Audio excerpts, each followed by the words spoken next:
യേശുവിൽ സ്നേഹമുള്ളവരെ, ജൂലൈ മാസത്തിൽ നമ്മൾ യേശുവിൻ്റെ തിരുരക്തത്തെക്കുറിച്ചാണ് ധ്യാനിക്കുന്നത്.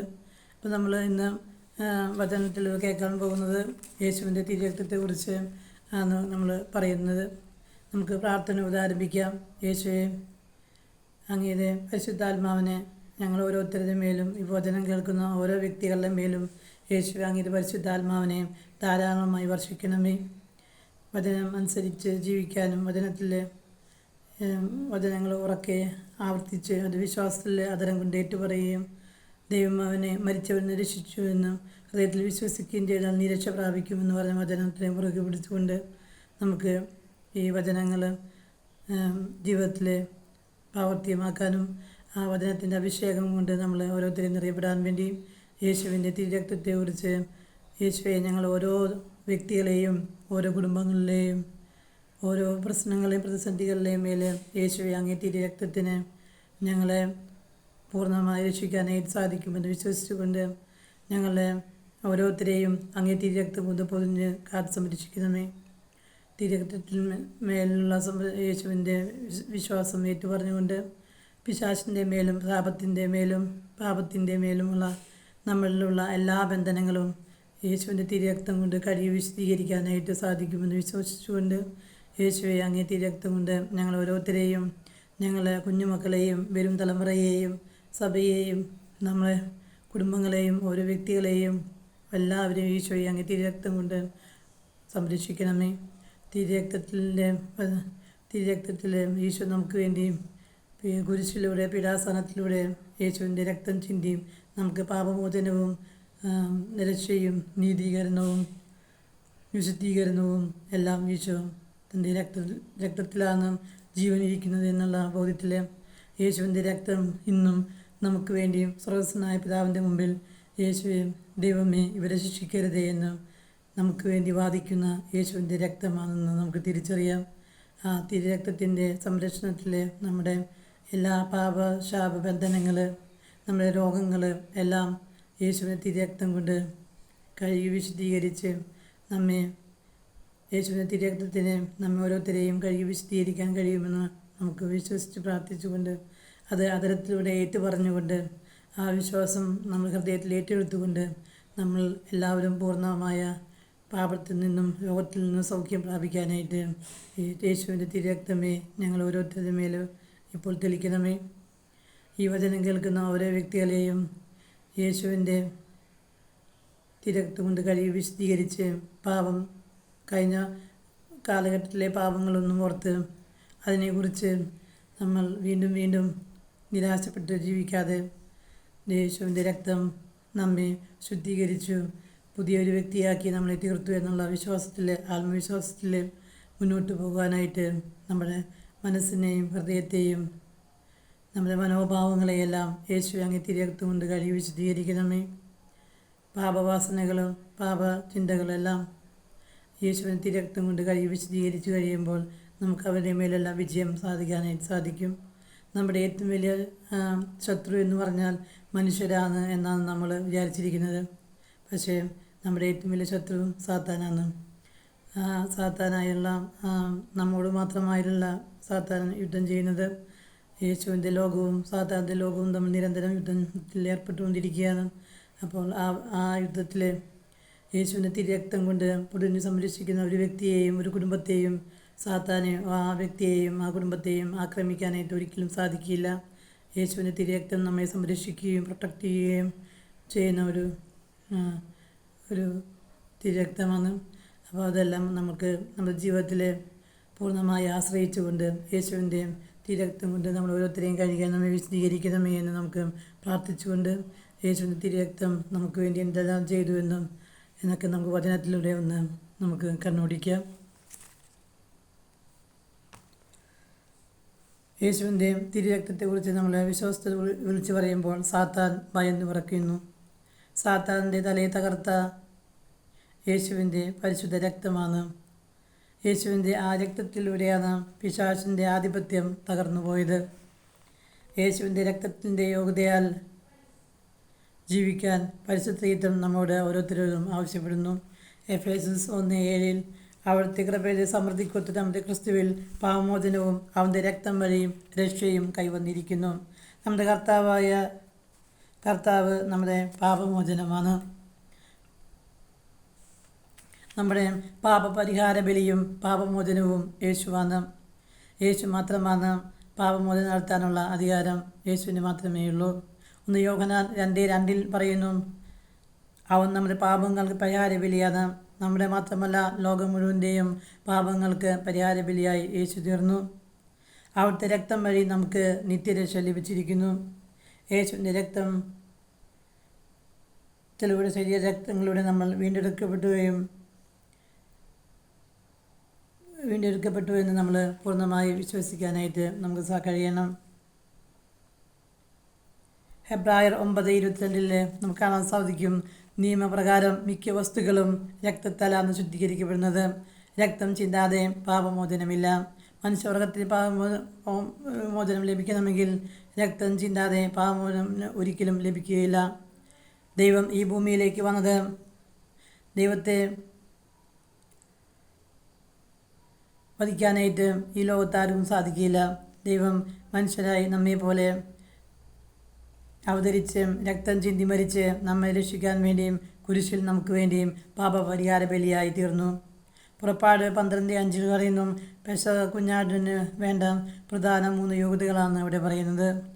കോലാടുകളിൽ നിന്നോ ചെമ്മരിയാടുകളിൽ നിന്നും ആട്ടിൻകുട്ടിയെ തിരഞ്ഞെടുത്തുകൊള്ളുക. എന്നാൽ അത് ഒരു ഊനമറ്റതും ആയ ഒരു മുട്ടാടായിരിക്കണം. ഒരു വയസ്സ് ഉള്ളതായിരിക്കണം ആ ആട്. അത് ഊനമറ്റതായിരിക്കണം. അതിന് വൈകല്യമോ കുറവുകളോ ഒന്നുമില്ലാത്ത പൂർണ്ണതയുള്ളൊരു കുഞ്ഞാടായിരിക്കണം. അതൊരിക്കലും പെണ്ണാട് ആകരുത്, മുട്ടാട് തന്നെ ആയിരിക്കണം. ദൈവത്തിൻ്റെ നിയമമാണ് പൗലോസ്ലീഹ പഠിപ്പിച്ച പുതിയ നിയമത്തിലെ പെസഹ കുഞ്ഞാട്. 1 കൊറിന്തോസ് 5:7 കാണാൻ സാധിക്കും, നിങ്ങൾ പുളിപ്പില്ലാത്ത പുതിയ മാവ് ആകേണ്ടതിനെ പഴയ പുളിപ്പ് നീക്കിക്കളയുവിൻ. നിങ്ങൾ പുളിപ്പില്ലാത്തവർ ആയിരിക്കേണ്ടവരാണല്ലോ. എന്തെന്നാൽ നമ്മുടെ പെസഹ കുഞ്ഞാടായ ക്രിസ്തു ബലിയർപ്പിക്കപ്പെട്ടു കഴിഞ്ഞിരിക്കുന്നു. യേശുവിൻ്റെ തിരുരക്തത്തോട് ചേർന്നുകൊണ്ട് നമ്മൾ പ്രാർത്ഥിക്കുമ്പോൾ നമ്മൾ ആ തിരുരക്തം നമ്മളെ വിശുദ്ധീകരിക്കുന്നു. പാപത്തിൻ്റെ അശുദ്ധിയുടെ മേഖലകളിൽ നിന്ന് നമ്മെ ശുദ്ധീകരിക്കാനായിട്ട് യേശുവിൻ തിരുരക്തത്തിന് സാധിക്കും. മനുഷ്യനായി അവതരിച്ച യേശുവിനെ തിരുരക്തം എന്തുകൊണ്ടാണ് നമ്മളെ ശുദ്ധീകരിക്കുന്നത്? അവൻ ദൈവപുത്രനായതുകൊണ്ട് അവൻ്റെ ശരീരത്തിൻ്റെ രക്തത്തിന് അസാധാരണമായ ഒരു പവർ ഉണ്ട്. അത് നമ്മെ ഓരോരുത്തരെയും ശുദ്ധീകരിക്കുന്നു. നമ്മുടെ അശുദ്ധിയിൽ നിന്നുള്ള വലിയ മോചനം യേശുവിൻ തിരുരക്തം കൊണ്ട് നമുക്ക് സാധിക്കും. യേശുവിൻ തിരുരക്തം വലിയൊരു സഹനത്തിലൂടെ ത്യാഗത്തിലൂടെയാണ് യേശു തൻ്റെ തിരുരക്തം ഈ ഭൂമിയിലേക്ക് ഒഴുക്കിയത്. ഈശോ കടന്നുപോയത് വലിയ സഹനത്തിലൂടെയാണ്, വലിയ മനോവേദനയിലൂടെയുമാണ് ഈശോ കടന്നുപോയത്. ആ തിരുരക്തത്തിനെ നമ്മെ രക്ഷിക്കാനുള്ള ശക്തിയുണ്ട്. നമ്മൾ ജീവിതത്തിലെ ഏതെങ്കിലും ഒരു മേഖലയിൽ വീണ് പോയിട്ടുണ്ടെങ്കിൽ യേശുവിൻ്റെ തിരുരക്തത്തോട് നമുക്ക് പൂർണ്ണമായി പ്രാർത്ഥിക്കാനായിട്ട് നമുക്ക് സാധിക്കണം. പാപത്തിൽ നിന്ന് നമ്മെ ശുദ്ധീകരിക്കാനായിട്ട് യേശുവിൻ്റെ തിരുരക്തത്തിന് സാധിക്കും. 1 യോഹന്നാൻ 1:7 പറയുന്നു, ദൈവപുത്രനായ യേശു ക്രിസ്തുവിൻ്റെ രക്തത്തിന് എല്ലാ പാപങ്ങളിൽ നിന്ന് അശുദ്ധിയിൽ നിന്ന് നമ്മെ രക്ഷിക്കാൻ സാധിക്കുമെന്നും ഈ വചനമാകും ആവർത്തിച്ച് പ്രാർത്ഥിക്കുമ്പോൾ നമുക്ക് സാധിക്കും. യേശു എല്ലാ പാപങ്ങളിൽ നിന്നും നമ്മെ ഓരോരുത്തരെയും വിശദീകരിക്കണമെന്ന് നമുക്ക് പ്രാർത്ഥിക്കാം. പാപത്തിൻ്റെ ചിന്തകൾ, പാപത്തിൻ്റെ ഓർമ്മകൾ ഈശോയെ അങ്ങേ തിരുരക്തത്തിൻ്റെ ശക്തിയാൽ എന്നിൽ നിന്ന് മാറിപ്പോകട്ടെ എന്ന് നമുക്ക് യേശുവിൻ്റെ ശരീരത്തിൽ നിന്ന് ഞങ്ങളുടെ ശരീരത്തിൽ നിന്ന് മനസ്സിൽ നിന്ന് പാപത്തിൻ്റെ എല്ലാ വാഞ്ചനകളിൽ നിന്നും ഞങ്ങൾ ഓരോരുത്തരെയും തിരുരക്തം കൊണ്ട് കഴുകി വിശുദ്ധീകരിക്കണമെന്ന് പ്രാർത്ഥിക്കാം. നമ്മളിലുള്ള ദുശീലങ്ങൾ, തഴക്കദോഷത്തിൻ്റെ മേഖലകളെല്ലാം വീണ്ടും നമ്മളതിൽ കിടക്കുന്നുണ്ടെങ്കിൽ യേശുവിൻ്റെ തിരുരക്തം കൊണ്ട് തെളിച്ച് പ്രാർത്ഥിക്കുമ്പോൾ ആ പാപത്തിൽ നിന്ന് വിടുതൽ പ്രാപിക്കാനായിട്ട് നമുക്ക് സാധിക്കും. ഡെലിവറൻസ്, ആധിപത്യം സ്ഥാപിക്കാനായിട്ട് ഈ യേശുവിൻ്റെ തിരുരക്തം കൊണ്ട് നമുക്ക് അതിന്മേൽ സാധിക്കും. നമ്മൾ ഓരോരുത്തരും ആവർത്തിച്ച് പറയണം, ഈ ശരീരം യേശുവിൻ്റെ ആലയമാണ്. നീ എൻ്റേതാണ്, തിരക്തം കൊടുത്ത് ഈശോ നമ്മെ വിലയ്ക്ക് വാങ്ങിയവരാണ് നമ്മൾ ഓരോരുത്തരും. ഈശോ വില കൊടുത്ത് വാങ്ങിയിരിക്കുന്ന രക്തം ചിന്തിയും ഈശോ മരിച്ച് നമുക്ക് വേണ്ടിയും വില കൊടുത്ത് വാങ്ങിയ ഓരോ വ്യക്തികളാണ് നമ്മൾ ഓരോരുത്തരും എന്ന ചിന്ത നമ്മുടെ മനസ്സിൽ എപ്പോഴും ഉണ്ടായിരിക്കണം. വെളിപ്പാട് 12:11 പറയുന്നു, തിരക്തം കൊണ്ട് വിലയ്ക്ക് വാങ്ങപ്പെട്ടവരെ കുറിച്ച് പറയുകയാണ്. കുഞ്ഞാടിൻ്റെ രക്തം കൊണ്ടും സാക്ഷ്യത്തിൻ്റെ വചനം കൊണ്ടും അവൻ്റെ സാത്താൻ്റെ മേൽ വിജയം നേടി. യേശുവും നമുക്ക് വേണ്ടിയും ജീവൻ നൽകാൻ പോലും തയ്യാറായി. തിരക്തത്തിൻ്റെ വിലയാണ് നമ്മെ ബന്ധനങ്ങളിൽ നിന്ന് നമ്മെ വിടുവിക്കാനായിട്ട്, മോചനം നൽകാനായിട്ട് നമുക്ക് സാധിക്കുന്നത്. ഈശോ നമ്മുടെ മേൽ അവകാശം സ്ഥാപിച്ചിരിക്കുകയാണ്. ഏതെങ്കിലും മേഖലയിൽ സാത്താൻ നമ്മയും കുടുംബത്തെയും എല്ലാം അടിമപ്പെടുത്തി വെച്ചിട്ടുണ്ടെങ്കിൽ തിരക്തത്തോട് ചേർന്ന് പ്രാർത്ഥിക്കുമ്പോൾ ആ തിന്മയുടെ അടിമത്തത്തിൽ നിന്ന് ആ വ്യക്തികളെ സ്വതന്ത്രമാക്കാനായിട്ട് ഈശോ തിരക്തത്തിന് ശക്തിയുണ്ട്. തിന്മയുടെ പല മേഖലയിൽ നിന്നും വിടുതൽ നേടാനായിട്ട് ആഗ്രഹിക്കുന്ന വ്യക്തികൾ ഈശോ തിരക്തത്തെ വിളിച്ച് ശക്തിയിൽ ആശ്രയിച്ച് പ്രാർത്ഥിക്കുമ്പോൾ അതിൽ നിന്ന് മോചനം ലഭിക്കാനായിട്ട് സാധിക്കും. സ്വന്തം പരിശ്രമം കൊണ്ട് നമുക്ക് ആ മേഖലയുടെ മേൽ ഒരിക്കലും വിജയം നേടാനായിട്ട് സാധിക്കുകയില്ല. യേശു തൻ്റെ രക്തം കൊണ്ടാണ് ആ തിന്മയുടെ മേൽ വിജയം നേടിയത്. നമ്മെ, നമ്മുടെ കുടുംബത്തെയും പ്രിയപ്പെട്ടവരെയും തകർക്കാനായി ശ്രമിക്കുന്ന സകല അന്ധകാര ശക്തികളെയും എല്ലാം നമ്മൾ മോചിപ്പിക്കാൻ യേശുവിൻ്റെ തിരക്തത്തിന് മാത്രമേ സാധിക്കുകയുള്ളൂ എന്ന് നമ്മൾ ഉറച്ചു വിശ്വസിക്കണം. യേശുവെ, എന്നെ വിടുവിക്കണമേ. എൻ്റെ ജോലി മേഖലയിൽ പലതരത്തിലുള്ള ഭാരങ്ങളിലൂടെ കടന്നു പോകുന്ന ഏതെങ്കിലും വ്യക്തികളുണ്ടെങ്കിൽ അവയെല്ലാം ഈശോയിലേക്ക് സമർപ്പിച്ചുകൊണ്ട് ആ മേഖലയിൽ നിന്ന് ഈശോവിൻ്റെ തിരക്തം കൊണ്ട് കഴുകി വിശുദ്ധീകരിച്ച് അതിൽ വിടുവിക്കണമേ എന്ന് നമുക്ക് പ്രാർത്ഥിക്കാം. ചില ബന്ധനങ്ങൾ, ആധിപത്യങ്ങളിൽ നിന്ന് നമ്മൾ തിരക്തം ഒഴുക്കിയും പ്രാർത്ഥിക്കുമ്പോൾ ആ മേഖലയിൽ നിന്ന് വിടുതൽ പ്രാപിക്കാനായിട്ട്, വിശുദ്ധീകരിക്കാനായിട്ട് തിരക്തത്തിന് സാധിക്കും. യേശുവെ, അങ്ങ് തിരക്തം കൊണ്ട് വീണ്ടെടുക്കപ്പെട്ടവരായ ഞങ്ങൾ ഓരോരുത്തരെയും അങ്ങ് കഴുകി വിശുദ്ധീകരിക്കണമേ. യേശുവിൻ്റെ തിരക്തത്തിന് വലിയ സൗഖ്യം നൽകാനുള്ള കഴിവുണ്ട്. യേശയ്യ 53:5 പറയുന്നു, നമ്മുടെ അതിക്രമങ്ങൾക്ക് വേണ്ടി അവൻ മുറിവേൽപ്പിക്കപ്പെട്ടു, നമ്മുടെ അതിക്രമങ്ങൾക്ക് വേണ്ടി അവൻ ക്ഷതമേൽപ്പിക്കപ്പെട്ടു, അവൻ്റെ മേലുള്ള ശിക്ഷ നമുക്ക് രക്ഷ നൽകുകയും അവൻ്റെ മുറിവിനാൽ നമ്മൾ സൗഖ്യം പ്രാപിച്ചു. യേശുവിൻ്റെ മുറിവിൽ നിന്നും യേശുവിൻ്റെ പ്രഹരങ്ങളിൽ നിന്നും നമ്മളിലേക്ക് സൗഖ്യം ഒഴുകി വരുന്നത്. യേശുവിൻ്റെ നമ്മുടെ മനസ്സിൻ്റെയും ശരീരത്തിൻ്റെയും, യേശുവെ എൻ്റെ ശരീരത്തിൻ്റെയും മനസ്സിൻ്റെയും ആത്മാവിൻ്റെയും മേഖലയിൽ ഏതുമാകട്ടെ, എല്ലാ മേഖലയിലും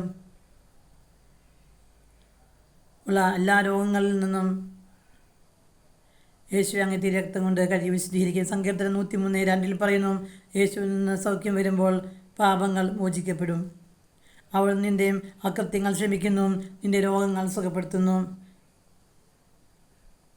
ഈശോയെ രോഗങ്ങൾ സൗഖ്യപ്പെടുത്താനായിട്ട് ഈശോവിനെ തിരക്തം കൊണ്ട് കഴുകി വിശുദ്ധീകരിക്കാനായിട്ട് പ്രാർത്ഥിക്കുമ്പോൾ ചെറുതും വലുതുമായ രോഗങ്ങളിലൂടെ കടന്നു പോകുന്ന എല്ലാ മക്കളെയും, മാനസിക രോഗങ്ങൾ ആയ വ്യക്തികളെ എല്ലാം സൗഖ്യം പ്രവേശപ്പെടുത്താനായിട്ടും ഈശോവിൻ്റെ തിരക്തത്തിന് സാധിക്കും. ഈശോവിൻ്റെ തിരക്തം നിന്നെ മനസ്സമാധാനത്തോടെ ജീവിക്കാനായിട്ട് നമ്മെ ഓരോരുത്തരെയും പ്രാപ്തരാക്കി തീർക്കും. യേശയ്യ 9:6 പറയുന്നു, എന്നാൽ നമുക്ക് ഒരു ശിശു, ഒരു പുത്രൻ ജനിച്ചിരിക്കുന്നു, ആധിപത്യം അവൻ്റെ ചുമലിലായി. വിസ്മയനായ ഉപദേഷ്ടാവും ശക്തനായ ദൈവം, നിത്യനായ പിതാവും സമാധാനത്തിൻ്റെ രാജാവും എന്ന് അവൻ വിളിക്കപ്പെടും. ദാവീദിന്റെ സിംഹാസനത്തിലും അവൻ്റെ രാജ്യത്തിലും അവൻ്റെ ആധിപത്യവും നിസ്സീമമാണ്. അവൻ്റെ സമാധാനം അനന്തമാണ്. നീതിയും ധർമ്മത്തിലും എന്നേക്കും അത് സ്ഥാപിക്കും. പരിപാലിക്കാൻ സൈന്യങ്ങളുടെ കർത്താവിൻ്റെ തീഷ്ണത അത് നിറവേറ്റും. മനസ്സിലെ ഒത്തിരി സമാധാനം നഷ്ടപ്പെട്ട അവസ്ഥയുള്ള വ്യക്തികളെല്ലാം യേശുവിൻ്റെ തിരക്തങ്ങൾ കഴുകി സുഖപ്പെടുത്താനായിട്ട് സൗഖ്യപ്പെടുത്തണമേ എന്ന് നമുക്ക് പ്രാർത്ഥിക്കാം. യേശുവേ, എൻ്റെ മനസ്സിലെ പല സമാധാനങ്ങൾ നഷ്ടപ്പെട്ട പല മേഖലകളുണ്ട്. ഇന്നലെ എന്തൊക്കെ പ്രശ്നങ്ങളിലൂടെ സമാധാനം നഷ്ടപ്പെട്ട് മുന്നോട്ട് പോകുന്ന വ്യക്തികളെല്ലാം ഈശോയെ മുന്നിലേക്ക് സമർപ്പിച്ചുകൊണ്ട് തിരക്ത് കൊണ്ട് കഴിവ് വിശദീകരിക്കാനായിട്ട് പ്രാർത്ഥിക്കാം.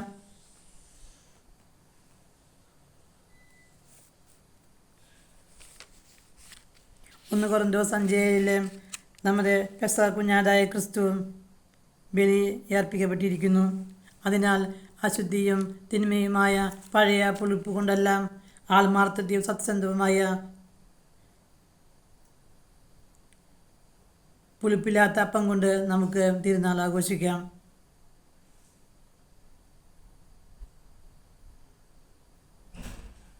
ബലിയാതീർന്ന യേശുവിൻ്റെ തിരക്തം നമ്മെ വിശദീകരിക്കുകയും ആ തിരക്തത്തിൻ്റെ കോട്ട കെട്ടിയും നമ്മെ ഓരോരുത്തരെയും കുടുംബത്തെയും സംരക്ഷിക്കണമേ എന്ന് നമുക്ക് കുടുംബത്തിൻ്റെ ഒക്കെ സംരക്ഷണം നമുക്ക് തിരക്തം കൊണ്ട് സംരക്ഷിക്കാനായിട്ട് നമുക്ക് പ്രാർത്ഥിക്കാം. നമ്മൾ മറ്റുള്ളവർക്ക് വേണ്ടി പ്രാർത്ഥിക്കുകയും അവർക്ക് വേണ്ടി നമ്മൾ ഒത്തിരി പ്രവർത്തികളൊക്കെ ചെയ്യുമ്പോൾ തിന്മയുടെ ശക്തികൾ നമ്മെ തകർച്ചയിലേക്ക് നയിക്കാനായിട്ട് സാധ്യതയുണ്ട്. അങ്ങനെയുള്ള നമ്മൾ ആ തിരക്ത കോട്ട കെട്ടി നമ്മളെ ഓരോരുത്തരെയും സംരക്ഷിക്കണമേ എന്നും പ്രത്യേകം ദൈവീയമായ ശുശ്രൂഷ മേഖലയിൽ വചന പ്രഘോഷണ മേഖലയിലും അങ്ങനെ മറ്റുള്ളവർക്ക് വേണ്ടി ഒത്തിരി സേവനങ്ങൾ ചെയ്ത വ്യക്തികൾ തിരക്തത്തിന് സംരക്ഷണം നേടിക്കൊണ്ട് തിന്മയിൽ ശക്തികളുടെ ആക്രമണങ്ങളിൽ നിന്നും സംരക്ഷിക്കപ്പെടാനായിട്ട് പ്രത്യേകം പ്രാർത്ഥിക്കേണ്ടത് അത്യാവശ്യമാണ്.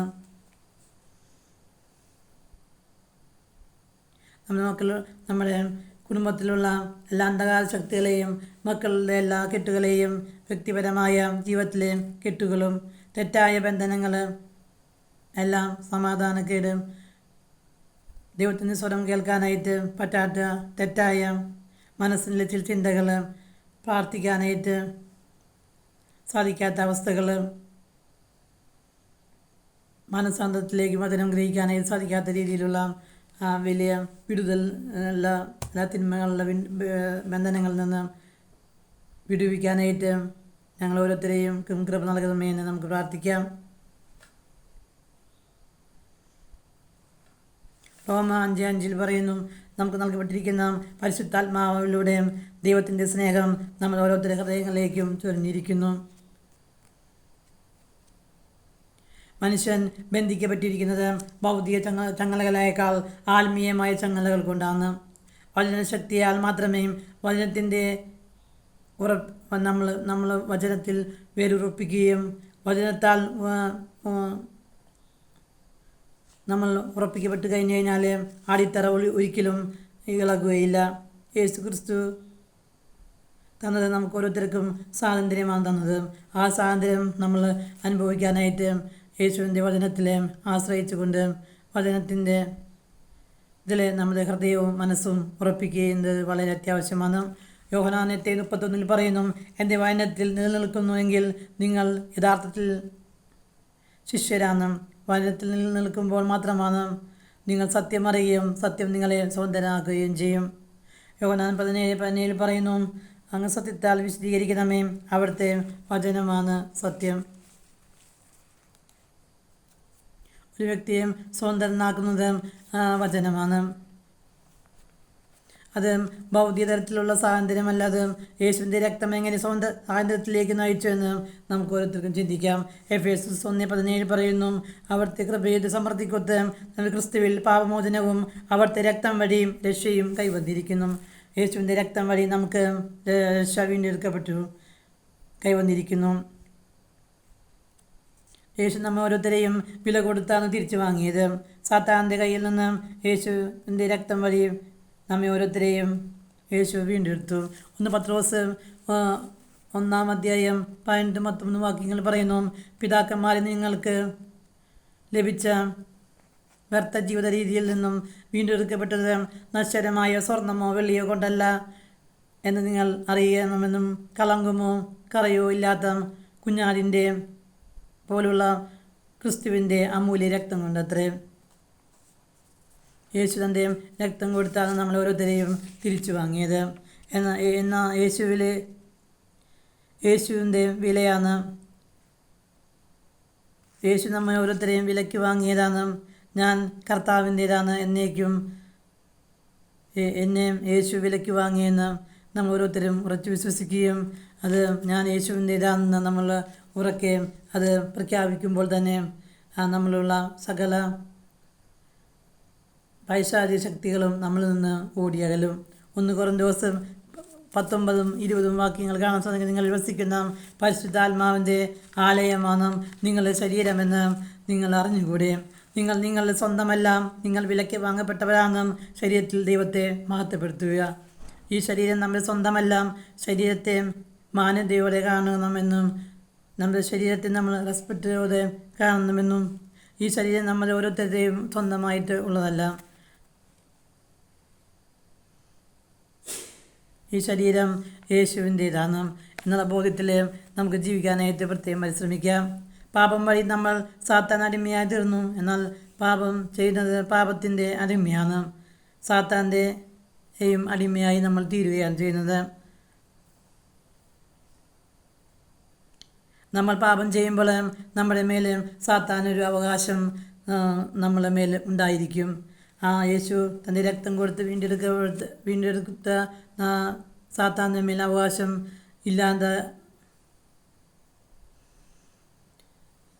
ഇല്ലാതായിത്തീരുന്നെങ്കിൽ നമ്മുടെ ജീവിതത്തിൻ്റെ മുഴുവൻ ഉടമസ്ഥാവകാശവും യേശുവിൻ്റേതെന്ന് ഞാൻ യേശുവിൻ്റേതാണെന്ന് ഞാൻ ഉറക്കുകയും അത് വിശ്വസിക്കുകയും അത് എന്നിൽ സംഭവിച്ചുവെന്ന് ഞാൻ യേശുവിൻ്റേതാണെന്ന് ഞാൻ ഉറക്കെ പ്രഖ്യാപിക്കുകയും ചെയ്യുന്നത് അത്യാവശ്യമാണ്.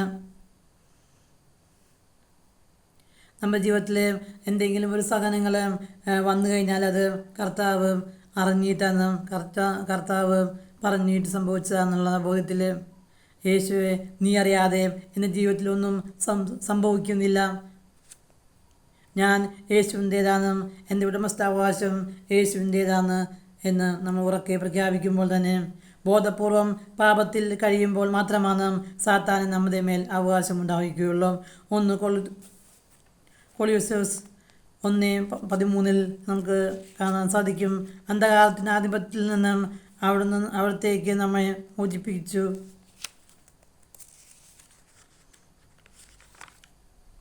അന്ധകാരത്തിൻ്റെ ആധിപത്യത്തിൽ നിന്ന് യേശു മോചിപ്പിച്ചു. അവിടുത്തെ പുത്രൻ്റെ രാജ്യത്തിലേക്ക് നമ്മളെ ഓരോരുത്തരെയും അവിടുന്ന് ആനയിച്ചു.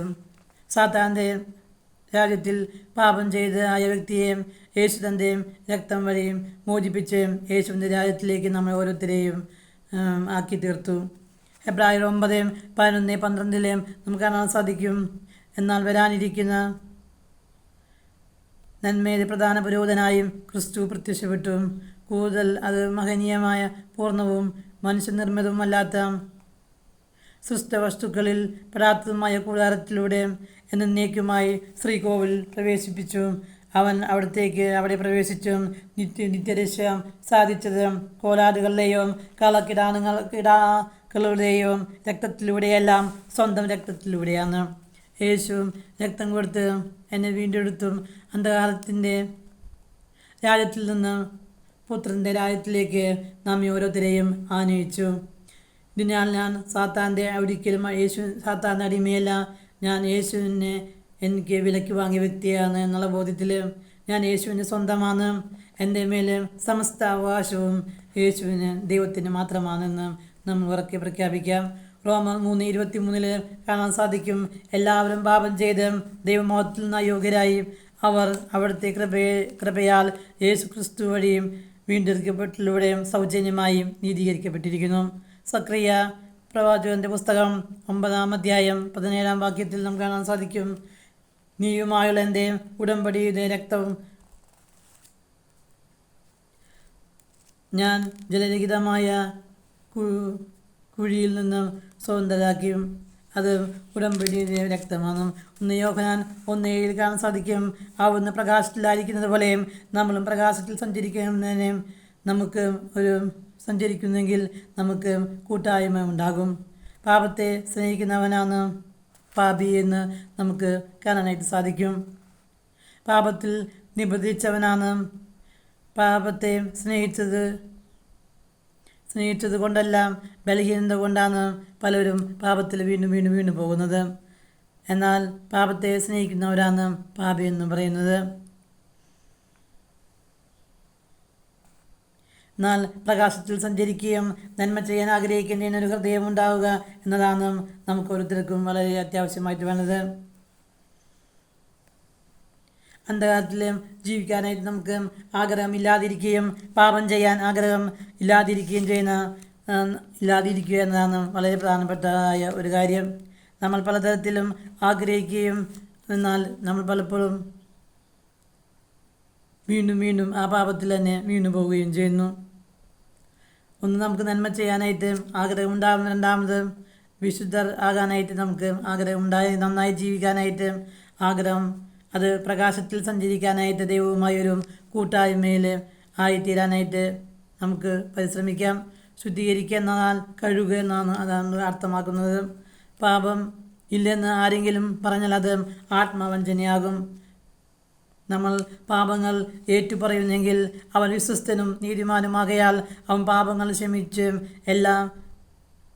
എല്ലാ നീതികളിൽ നിന്ന് നമ്മെ ശുദ്ധീകരിക്കുകയും ചെയ്യും. അവിടുത്തെ പുത്രനായ യേശുവിൻ്റെ രക്തം എല്ലാ പാപങ്ങളിൽ നിന്നും നമ്മെ ശുദ്ധീകരിക്കും. സങ്കീർത്തനം 51:7 ഹിപ്പോസോപ്പ് കൊണ്ട് എന്നെ കഴുകണമേ, ഞാൻ നിർമ്മലനാകും. എന്നെ കഴുകണമേ, ഞാൻ മഞ്ഞിനേക്കാൾ നിർമ്മലനായും. ദൈവമേ, എന്നെ വിശുദ്ധീകരിച്ചാൽ ഞാൻ മഞ്ഞിനേക്കാൾ വെണ്മയുള്ള വ്യക്തിയായി തീരുമെന്ന് നമുക്ക് മനസ്സിലാക്കാൻ സാധിക്കും. യോഹന്നാൻ 13:8 കാണാൻ സാധിക്കും. പത്രോസ് പറഞ്ഞു, നീ ഒരിക്കലും എൻ്റെ പാദം കഴുകരുത്.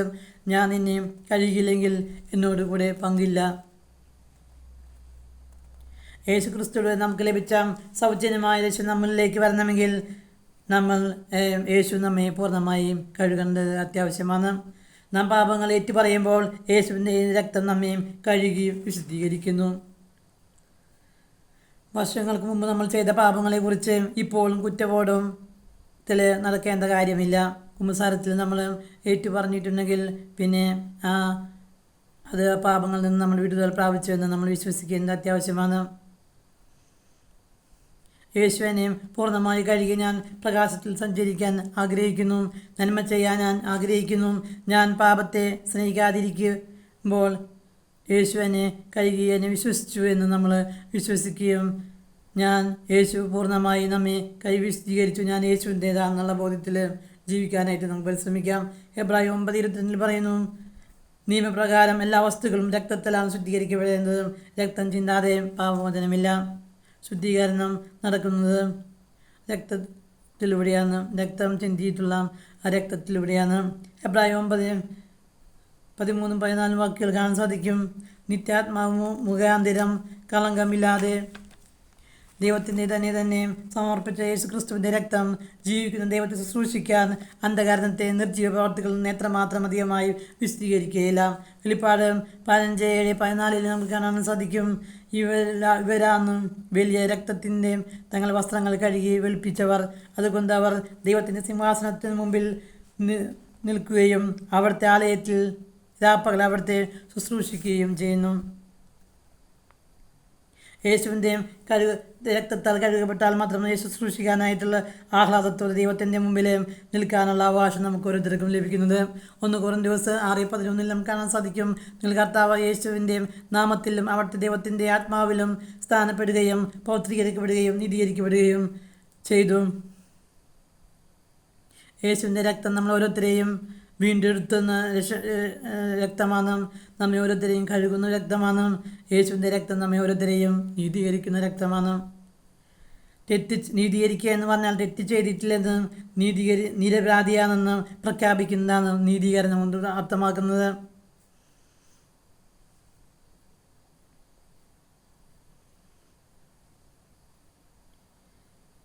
റോമ 5:9 ഇപ്പോൾ അവൻ്റെ രക്തത്താൽ നീതീകരിക്കപ്പെട്ടിരിക്കുന്നു. അവൻ മൂലം ക്രോധത്തിൽ നിന്ന് നീതീകരിക്കപ്പെട്ട വ്യക്തികളായിട്ട്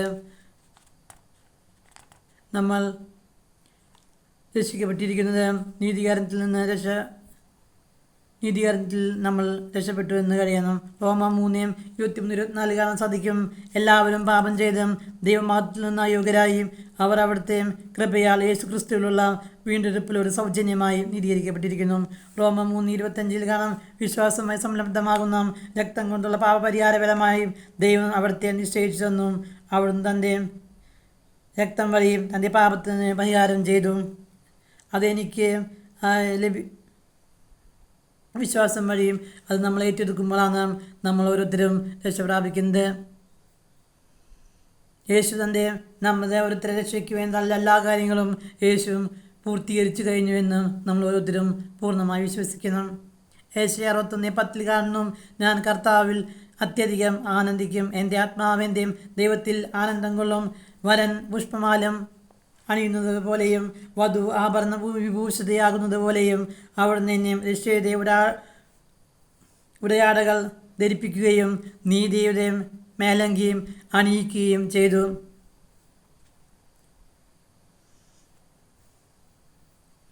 ദൈവം എന്നെ നീതീകരിച്ച് ദൈവത്തിൻ്റെ കോടതിയിൽ എന്നെ കുറ്റക്കാരനല്ല എന്ന് ദൈവം നമ്മെ ഓരോരുത്തരെയും പ്രഖ്യാപിച്ചു എന്ന് നമുക്ക് വിശ്വസിക്കാനായി സാധിക്കും. എബ്രായർ 10:29 കാണും, ദൈവപുത്രനെ പുച്ഛിച്ചു തള്ളുകയും തൻ്റെ ശുദ്ധീകരിച്ച പുതിയ ഉടമ്പടി രക്തത്തെ അശുദ്ധമാക്കുകയും കൃപയുടെ ആത്മാവിനെ അവമാനിക്കുകയും ചെയ്തവനെ ലഭിക്കുന്ന ശിക്ഷ കഠോരമായിരിക്കും.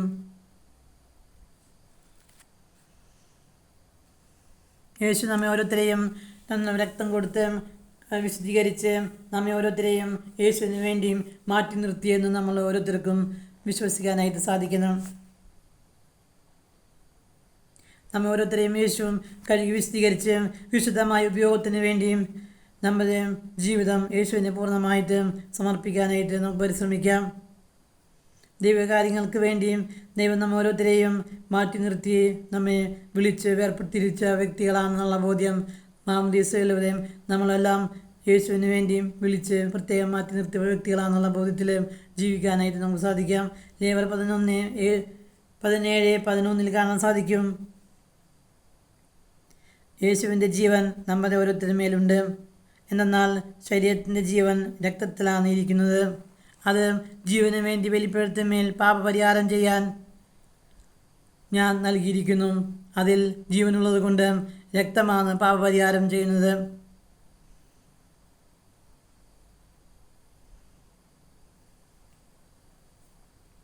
യേശുവിൻ്റെ രക്തത്തിൽ യേശുവിൻ്റെ ജീവൻ അടങ്ങിയിരിക്കുന്നു. നമ്മുടെ ഓരോരുത്തരെയും ജീവനിരിക്കുന്നത് രക്തത്തിലാണെന്ന് നമുക്ക് അറിയാൻ സാധിക്കും.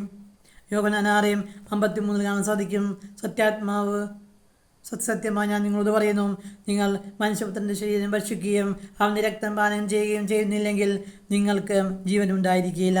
എൻ്റെ ശരീരം ഭക്ഷിക്കുകയും എൻ്റെ രക്തം പാനം ചെയ്യുകയും ചെയ്യുന്നത് വഴിയും നിത്യജീവനുണ്ട്. അവസാന ദിവസം അവൻ ഉയർപ്പിക്കും. എൻ്റെ ശരീരം യഥാർത്ഥമായ ഭക്ഷണമാണ്, എൻ്റെ രക്തം യഥാർത്ഥമായ പാനീയവുമാണ്.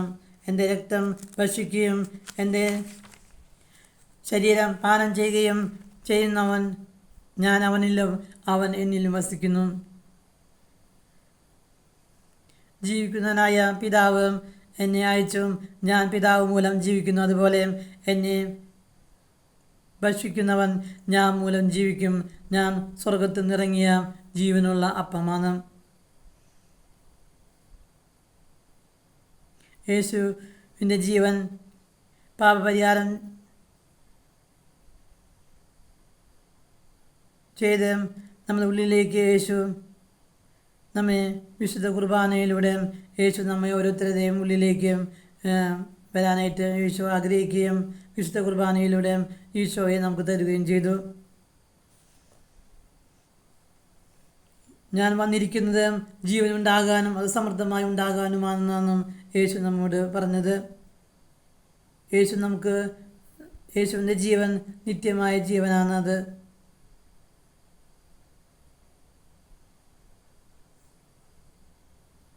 കത്തോലിക്ക സഭയിലെ പല വിശുദ്ധരും ജീവൻ മറ്റുള്ളവർക്ക് വേണ്ടി നഷ്ടപ്പെടുത്തിയത് കൊണ്ടാണ് ആ വ്യക്തികൾ വിശുദ്ധരായിട്ട് അറിയപ്പെടുന്നത്.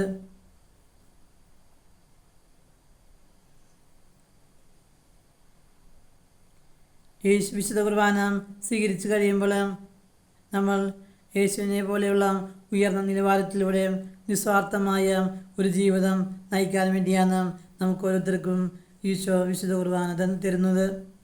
നമ്മൾ വിശുദ്ധ കുർബാന സ്വീകരിച്ച വ്യക്തികളെല്ലാം ഉയർന്ന നിലവാരത്തിലുള്ള നിസ്വാർത്ഥമായി മറ്റുള്ളവർക്ക് വേണ്ടിയും സേവനം ചെയ്യുന്ന ജീവിതം യേശുവിന് വേണ്ടി നയിക്കുന്ന ഒരു വ്യക്തികളായിട്ട് മാറ്റാനായിട്ട് ഈശോ നമ്മെ ഓരോരുത്തരെയും ആഗ്രഹിക്കുന്നു.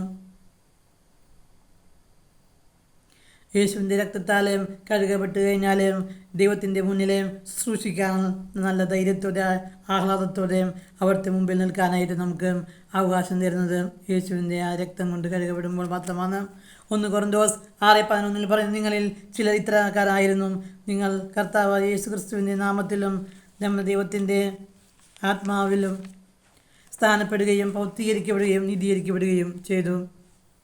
സ്നേഹിതന് വേണ്ടിയും ജീവൻ കൊടുക്കുന്ന അവസാനത്തുള്ളി രക്തം പോലും എല്ലാം കൊടുത്തു തീർത്ത ഇനി ഒന്നും യേശുവിന് നമുക്ക് ഒന്നും കൊടുക്കാനായിട്ട് ഇല്ല എന്ന് പറഞ്ഞ് മരിച്ച ഒരാൾ ജീവനുണ്ടെങ്കിൽ ആ ജീവൻ അത്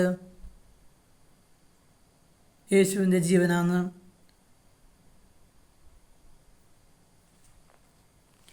നമ്മുടെ എതിരെ അപവാദങ്ങൾ പറയുമ്പോൾ മിണ്ടാതിരിക്കാനായിട്ട് സാധിക്കണമെങ്കിൽ ആ യേശുവിൻ്റെ ജീവൻ നമ്മുടെ ഓരോരുത്തരുടെ ഉള്ളിൽ ഉണ്ടായിരിക്കണം. നമ്മുടെ ജീവിതത്തിലെ സഹനങ്ങളെ സന്തോഷത്തോടെ സഹിക്കണമെങ്കിൽ യേശുവിൻ്റെ ആ ജീവൻ നമ്മുടെ ഉള്ളിൽ ധാരാളമായിട്ടുണ്ടായിരിക്കണം. മറ്റുള്ളവരോട് സ്നേഹപൂർവ്വം പെരുമാറണമെങ്കിൽ ആ യേശുവിൻ്റെ ജീവൻ നമ്മുടെ ശരീരത്തിൽ യേശുവിൻ്റെ കുർബാനയിലൂടെ യേശുവിൻ്റെ ശരീരം നമ്മൾ ഭക്ഷിക്കുമ്പോൾ മാത്രമാണ് സ്നേഹപൂർവ്വം മറ്റുള്ളവരോട് പെരുമാറാൻ നമുക്ക് സാധിക്കുകയുള്ളൂ. 1 കൊറിന്തോസ് 10:16 പറയുന്നു, നാം ആസ്വദിക്കുന്ന നമ്മുടെ അനുഗ്രഹത്തിൻ്റെ പാനപാത്രം ക്രിസ്തുവിൻ്റെ രക്തത്തിലുള്ള ഭാഗഭാഗിത്വമല്ലേ? നാം മുറിക്കുന്ന അപ്പം ക്രിസ്തുവിൻ്റെ ശരീരത്തിലുള്ള ഭാഗഭാഗിത്വമല്ലേ? അപ്പം ഒന്നേ ഉള്ളതിനാൽ പലരായിരിക്കുന്ന നാം ഒരു ശരീരമാണ്. യേശുവിൻ്റെ രക്തം നമ്മയും ഓരോരുത്തരെയും വീണ്ടെടുത്തുന്ന രക്തമാണ്. യേശുവിൻ്റെ രക്തം നമ്മെ ഓരോരുത്തരെയും നീതീകരിച്ചു. യേശുവിൻ്റെ രക്തം നമ്മെ ഓരോരുത്തരെയും വിശുദ്ധീകരിച്ചു. യേശുവിൻ്റെ രക്തം നമുക്ക് ജീവൻ തന്നു. യേശുവിൻ്റെ രക്തം നമുക്ക് വേണ്ടി നിലവിളിക്കുന്നു. ഹെബ്രായ 12 മധ്യത്തിൽ മാമോദീസ സ്വീകരിച്ച വ്യക്തി എവിടേക്കാണ് വന്നിരിക്കുന്നതെന്ന് നമുക്ക് കാണാൻ സാധിക്കും. സിയോൻ മലയിലേയും സ്വർഗത്തിൻ്റെ വാസസ്ഥലത്തിലേക്കും അസംഖ്യ ദൂതന്മാരുടെയും സമൂഹത്തിലേക്കുമാണ് വന്നിരിക്കുന്നത്. സ്വർഗത്തിൽ പേരെഴുതിയിരിക്കുന്ന വിശുദ്ധരുടെ സമൂഹത്തിലേക്കുമാണ് മാമോദീസ സ്വീകരിച്ച ഓരോ വ്യക്തിയും കടന്നു വന്നിരിക്കുന്നതെന്ന ബോധ്യം നമുക്കുണ്ടായിരിക്കണം. യേശുവിൻ്റെ രക്തം അതിവിശുദ്ധമായൊരു സ്ഥലത്താണ് ചൊരിയപ്പെട്ടത്. യേശു സ്വന്തം രക്തം സ്വമനസാലെ ചൊരിഞ്ഞതാണ്. നിരപരാധിയായ പരമപരിശുദ്ധനായ യേശുവിൻ്റെ രക്തം, കളങ്കമോ ഇല്ലാത്ത കുഞ്ഞാടിൻ്റെ രക്തം ഈ ഭൂമിയിൽ നിന്ന് യേശുവിൻ്റെ രക്തം പ്രതികാരം ചെയ്യരുതേ എന്ന് ശിക്ഷിക്കരുതേ എന്ന് നിലവിളിക്കുന്നു. യേശു പിതാവ് ഇവർ ചെയ്യുന്നതെന്ന് ഇവരറിയുന്നില്ല, ഇവർ ക്ഷമിക്കണമേ എന്ന് ഈശോയുടെ രക്തം ഈ ഭൂമിയിൽ കിടന്ന് ദൈവപിതാവിൻ്റെ അടുത്ത് നിലവിളിക്കുകയാണ്.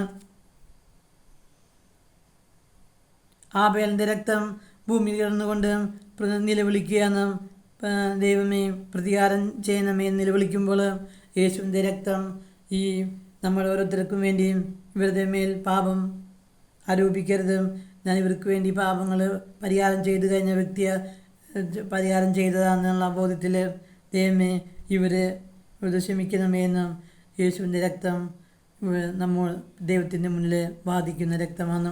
വെളിപ്പാട് 12:10 കാണാം, നമുക്ക് സഹോദരരെ ഭക്ഷിക്കുകയും സഹോദരരെ ദുഷിക്കുകയും രാപ്പകൽ പഴി പറയുകയും ചെയ്യുന്നവൻ, നമുക്കെതിരെ സംസാരിച്ചു കൊണ്ട് ഇരിക്കുന്നവൻ, നമ്മെ കുറ്റപ്പെടുത്തിക്കൊണ്ടിരിക്കുന്നവനാണ് ആര്? സാത്താൻ എന്ന് പറയുന്നത്. യേശുവിൻ്റെ രക്തം നമുക്ക് വേണ്ടി വാദിക്കുന്ന രക്തമാണ്. പരിശുദ്ധാത്മാവ് നമുക്ക് വേണ്ടി അഡ്വക്കേറ്റിനെ പോലെ സഹായകനായിട്ട് നമുക്ക് വേണ്ടി വാദിക്കുന്നത് പരിശുദ്ധാത്മാവ് നമ്മെ ഓരോരുത്തരെയും നമുക്ക് വേണ്ടി ദൈവത്തിന് മുന്നിൽ വാദിക്കുന്ന ആത്മാവാണ്. ഹെബ്രായ 10:19 കാണാൻ സാധിക്കും, യേശുവിൻ്റെ രക്തം വഴി വിശുദ്ധ സ്ഥലത്തേക്ക് പ്രവേശിക്കാൻ നമുക്ക് മനോധൈര്യമുണ്ട്.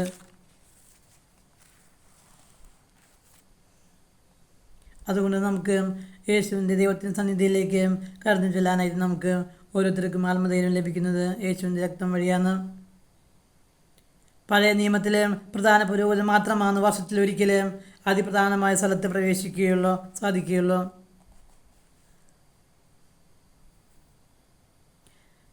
നമുക്ക് ദൈവത്തിൻ്റെ അടുക്കിലേക്ക് ചെല്ലാനുള്ള സ്വാതന്ത്ര്യം പഴയ നിയമകാലത്ത് നമുക്ക് നിഷേധിക്കപ്പെട്ടിരിക്കുന്നു. യേശുവിൻ്റെ പീഡാസഹനത്തിൻ്റെ കുരിശുമരണത്തിൻ്റെ യോഗ്യതയിലും യേശുവിൻ്റെ രക്തം ചിന്തപ്പെട്ടതിലൂടെ നമുക്ക് ഇന്ന് ദൈവത്തിൻ്റെ അടുക്കിലേക്ക് കടന്നു ചെല്ലാനുള്ള ധൈര്യം കിട്ടി. ദൈവത്തെയും ആബാ പിതാവേ എന്ന് വിളിക്കാനുള്ള ഭാഗ്യം നമുക്ക് ക്രിസ്തുവിലൂടെ സാധിച്ചു.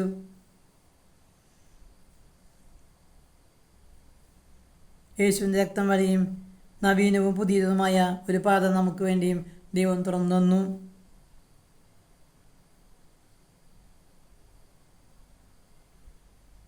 നമ്മുടെ ഭവനത്തിൻ്റെയും ഒരു മേൽനോട്ടക്കാരനായിട്ട് നമ്മുടെ മഹാപുരോഹിതനുണ്ട്. അതിനാൽ വിശ്വാസത്തിന് ഉറപ്പുള്ള സത്യവിശ്വാസത്തോടെ നമുക്ക് അവൻ്റെ അടുക്കിലേക്ക് കടന്നു ചെല്ലാനായിട്ട് നമുക്ക് സാധിക്കും. നമ്മൾ ഓരോരുത്തരുടെ ശരീരത്തെയും മനസ്സിനെയും ശുദ്ധജലം കൊണ്ട് കഴുകപ്പെടുകയും വേണം. അങ്ങനെ അപ്പോൾ മാത്രമാണ് വാഗ്ദാനം ചെയ്യപ്പെട്ട വിശ്വസ്തനാകയാൽ നമ്മുടെ പ്രത്യാശ ഏറ്റുപറയുന്നതിൽ നാം സ്ഥിരതയുള്ളവർ ആയിരിക്കണം. എബ്രായർ 10:23 കാണാൻ സാധിക്കും. വിശ്വാസം ആഴപ്പെടണം. റോമ 10:17 ആണെങ്കിൽ വിശ്വാസം കേൾവിയിൽ നിന്നും, കേൾവിയും ക്രിസ്തുവിനെ കുറിച്ചുള്ള പ്രസംഗത്തിൽ നിന്നുമാണ്. ഒന്ന് നമ്മൾ വചനം വായിക്കാനായിട്ട് സമയം കണ്ടുപിടിക്കണം. രണ്ടാമത് നമ്മൾ വചന പ്രഘോഷണവും വചന പാരായണവും ഒക്കെ കേൾക്കാനാണ് നമ്മൾ ശ്രദ്ധിക്കണം. വിശ്വാസം വളരുന്നത്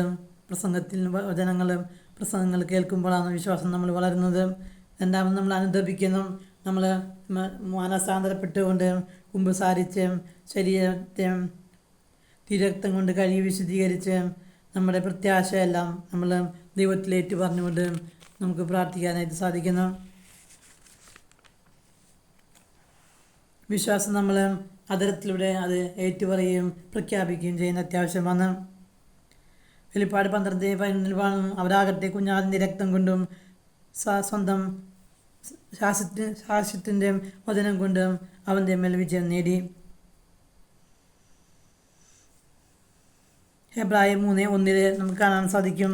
സ്വർഗീയ പിതാവ് ഞാൻ സ്വർഗീയമായ വിളിയിൽ പങ്കുകാരായി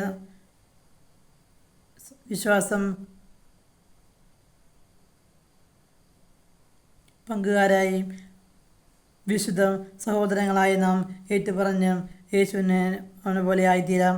വിശ്വാസം നമ്മൾ ഓരോരുത്തരും ഏറ്റുപറയണം. 1 കൊരിന്ത്യർ 11:26 നിങ്ങൾ ഈ അപ്പം ഭക്ഷിക്കും ഈ രക്തം പാനം ചെയ്യുമ്പോൾ കർത്താവിൻ്റെ മരണം അവൻ്റെ പ്രത്യാഗമനം വരെ നമ്മൾ പ്രഖ്യാപിക്കുന്നു. റോമ 10:9 കാണാൻ സാധിക്കും. ആകയാൽ യേശു കർത്താവെന്നും അതരം കുന്തേറ്റ് പറയുകയും ദൈവം അവനെ മരിച്ചവനും ഉയർപ്പിച്ചുവെന്നും ഹൃദയത്തിൽ വിശ്വസിക്കുകയും ചെയ്താൽ നീ രക്ഷ പ്രാപിക്കും. ഹൃദയം കൊണ്ട് വിശ്വസിക്കുമ്പോൾ നമ്മൾ നീതീകരിക്കപ്പെടുകയും അതരം കൊണ്ടേറ്റ് പറയുമ്പോൾ രക്ഷ പ്രാപിക്കുകയും ചെയ്യുകയാണ് ചെയ്യുന്നത്. നമ്മൾ വിശ്വാസ പ്രമാണം നമ്മൾ വിശ്വാസത്തോടെ ഏറ്റു പറയുമ്പോൾ യേശുവിൻ്റെ വിടുതൽ നമുക്ക് വിശ്വാസത്തിൽ ആഴപ്പെടാനായി സാധിക്കും. ഞാൻ വിലയ്ക്ക് വാങ്ങപ്പെട്ട വ്യക്തിയാണ്. ഞാൻ അന്ധകാരത്തിൻ്റെ രാജ്യത്തിൽ നിന്ന് മോചിക്കപ്പെട്ട വ്യക്തിയാണ്. ഞാൻ വിലയ്ക്ക് വാങ്ങപ്പെട്ടത് ഈ കർത്താവിൻ്റെ രാജ്യത്തിൻ്റെ അവകാശികളായി തീർന്ന ദൈവം എൻ്റെ പിതാവാണ്. ഞാൻ ദൈവത്തിൻ്റെ രാജ്യത്തിലെ അംഗമാണ്. സാത്താന് എൻ്റെ മേലൊരു അധികാരവുമില്ലെന്ന് നമ്മൾ നാവ് കൊണ്ട് ഉറക്കെ പ്രഖ്യാപിക്കാനായിട്ട് നമുക്ക് പരിശ്രമിക്കാം. വചനം ഉറക്കെ പ്രഖ്യാപിക്കണം. വചനം പറയുമ്പോൾ ദൈവശക്തി നമ്മൾ ഓരോരുത്തരുടെ മേലും ഇറങ്ങി വരും. രക്തമില്ലാത്ത ശരീരം നിർജീവമാണ് എന്ന പോലെ യേശുവിൻ്റെ രക്തത്തിൽ കഴുകപ്പെടാനായിട്ട് നമുക്ക് പ്രാർത്ഥിക്കാം.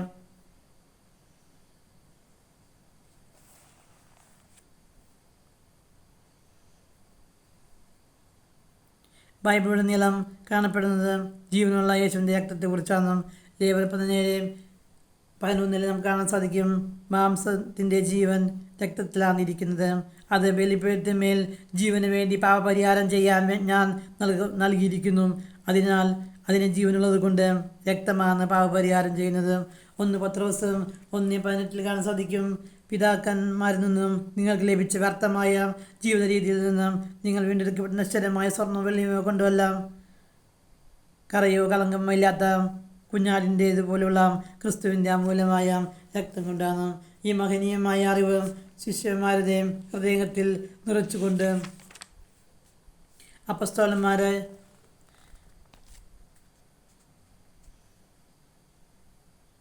യേശുവിന് വേണ്ടി മരിക്കാനായിട്ട് രക്തം ചിന്തി മറന്നു യേശുവിന് വേണ്ടി ജീവിക്കാനായിട്ട് മരിക്കാനും അവരെ പ്രേരിപ്പിച്ചത് ഈ യേശുവിൻ്റെ ആ രക്തവും മരണവും ഉത്ഥാനത്തിലും പ്രഖ്യാപിച്ചുകൊണ്ട് ആണ് അവരങ്ങനെ ജീവിച്ചത്.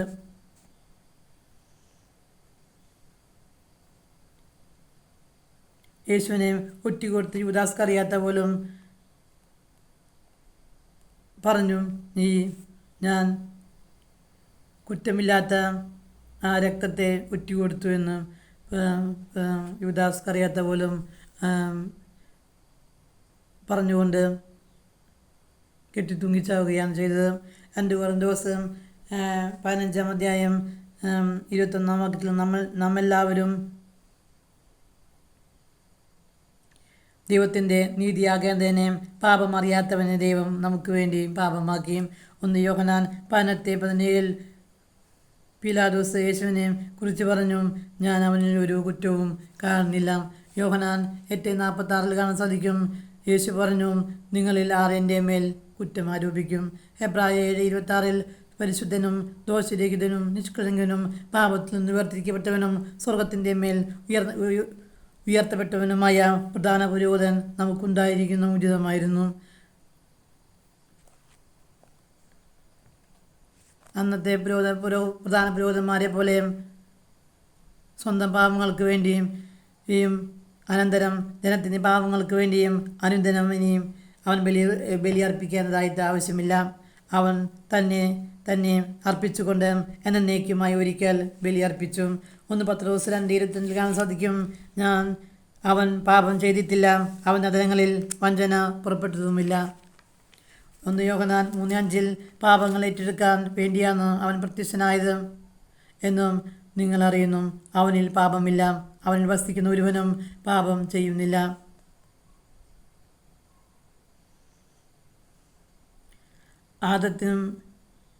ആദ്യ മനുഷ്യനായ ആദം വഴി മനുഷ്യരുടെ എല്ലാവരുടെയും മേലെ ഒഴുകുന്നത് ആ പാപം അവനിൽ നിന്ന് ഒഴുകുന്നത് യേശുവിൻ്റെ രക്തത്തിലൂടെ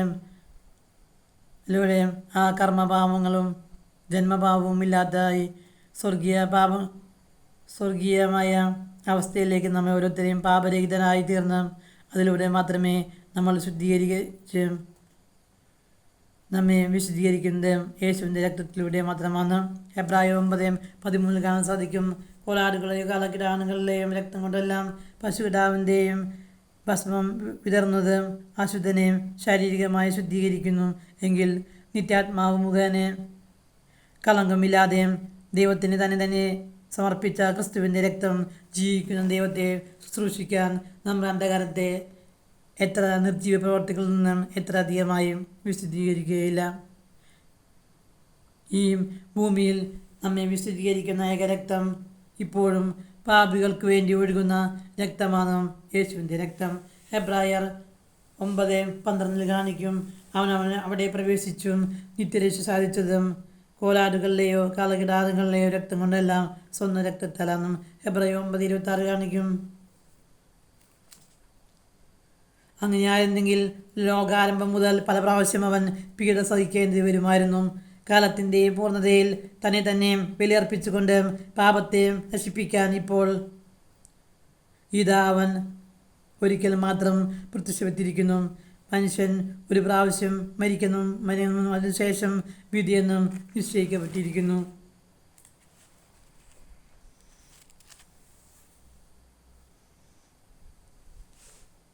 യേശുവിൻ്റെ അടുക്കൽ വരുന്ന ഓരോ വ്യക്തികളെയും ശുദ്ധീകരിക്കാനായിട്ട് ഇന്നും യേശുവിൻ്റെ രക്തം നമുക്ക് നിലനിൽക്കുന്നു. ഹെബ്രായർ 13:30 കാണാൻ സാധിക്കും, യേശുവിൻ്റെ രക്തത്തിന് ശക്തിയുണ്ട്. വെളിപ്പാട് 5:9 കാണാൻ സാധിക്കും, പുസ്തകച്ചുകൾ സ്വീകരിക്കാനും അതിൻ്റെ മുദ്രകൾ തുറക്കാനും നീ യോഗ്യനാണ്. കാരണം നീ വിധിക്കപ്പെടുകയും നിന്റെ രക്തം കൊണ്ട് എല്ലാ ഗോത്രത്തിലും ഭാഷകളിലും ജനതകളിലും രാജ്യങ്ങളിൽ നിന്നുമുള്ളവരെയും ദൈവത്തിന് വേണ്ടിയും വിലയ്ക്ക് വാങ്ങുകയും ചെയ്തു. പിശാചിനെ ജയിക്കാനായിട്ട് കഴിയണമെങ്കിൽ നമ്മൾ യേശുവിൻ്റെ രക്തം വളരെയധികം അത്യാവശ്യമാണ്. 1 യോഹന്നാൻ 1:1 യേശുവിൻ്റെ രക്തം സകല പാപങ്ങളും മോചിച്ച് നമ്മെ ശുദ്ധീകരിക്കുന്നു. ഈ ലോകത്തിൽ വെച്ച് ഏറ്റവും വിലയേറിയതാണ് യേശുവിൻ്റെ രക്തം. 1 പത്രോസ് 1:9 കാണാൻ സാധിക്കും. വിശ്വാസത്തിൻ്റെ ഫലമായും ആത്മാവിൻ്റെ രക്ഷ നിങ്ങൾ പ്രാപിക്കുകയും ചെയ്തു. യേശുവിൻ്റെ രക്തത്തോളം വിലയുള്ളതായി ഈ ഭൂമിയിൽ യാതൊന്നും തന്നെയില്ല എന്ന് നാം മനസ്സിലാക്കണം. യേശുവിൻ്റെ രക്തത്താൽ നമ്മൾ വീണ്ടെടുക്കപ്പെട്ടവരും യേശുവിൻ്റെ രക്തത്താൽ നാം സകല തിന്മകളിൽ നിന്ന് നമ്മെ മോചിപ്പിക്കാനായിട്ട് നമ്മെ സാധിക്കുന്നത് യേശുവിൻ്റെ രക്തമാണ്.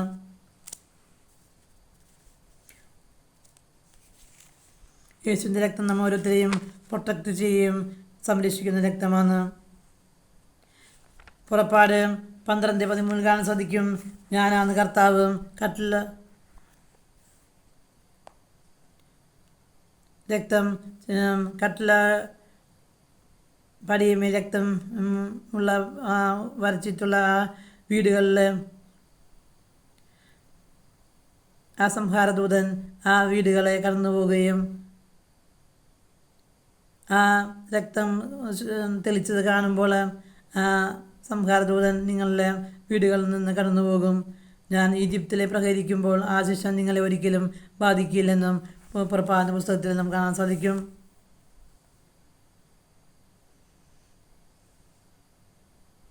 യേശുവിൻ്റെ രക്തമാണ് നമ്മെ ഓരോരുത്തരെയും അഭയകേന്ദ്രമായി തീരേണ്ട അവസാനത്തെ ഏറ്റവും പ്രധാനപ്പെട്ട ഒരു അഭയകേന്ദ്രം യേശുവിൻ്റെ രക്തമാണ്.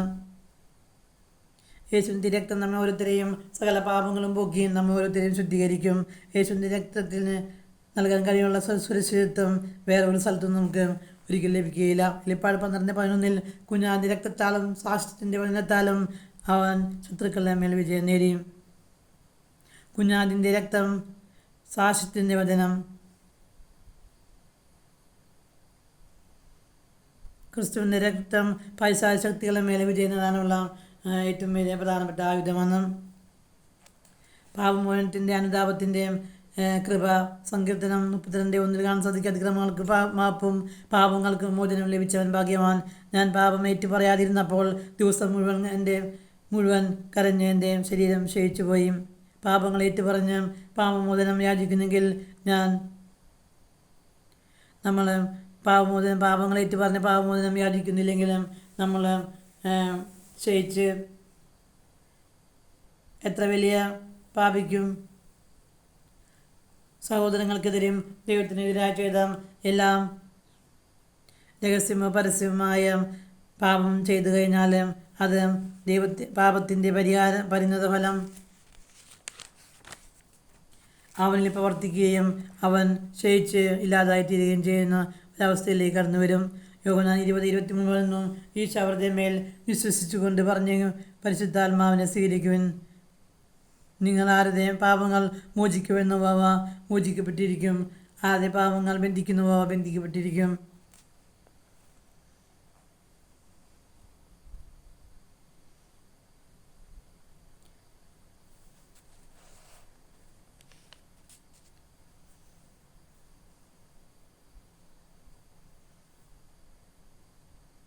ദാനിയേൽ 12:10 അനേകർ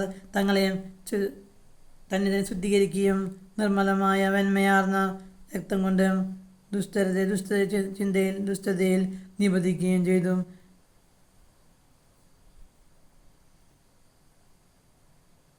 യേശുവിൻ്റെ രക്തം നമ്മുടെ ഓരോരുത്തരെയും മനസ്സിലും ആത്മാവിലും ഹൃദയത്തിലും ഒഴുകപ്പെട്ടുകൊണ്ട് നമ്മെ അതിൽ നിന്നെല്ലാം ശുദ്ധീകരിക്കാനായിട്ടും പാപമോചനം സംഭവിക്കാനായിട്ട് പാപങ്ങൾ ഏറ്റുപറഞ്ഞുകൊണ്ട് ദൈവത്തിലേക്ക് അനുദപിച്ച് തിരിച്ചു വരാനായിട്ട് നമുക്കൊരുത്തരും പരിശ്രമിക്കാം. ഇത് കേട്ടവർ ഹൃദയം തുടങ്ങിയ അപ്പോസ്തലന്മാരത് പത്രോസിനോടും ചോദിച്ചു, ഞങ്ങൾ എന്തു ചെയ്യണം? നിങ്ങൾ പശ്ചാത്തപിക്കുവിൻ, പാപമോചനത്തിനായി അനുദപിച്ച് യേശുവിൽ സ്ഥാനം സ്വീകരിക്കുവിൻ.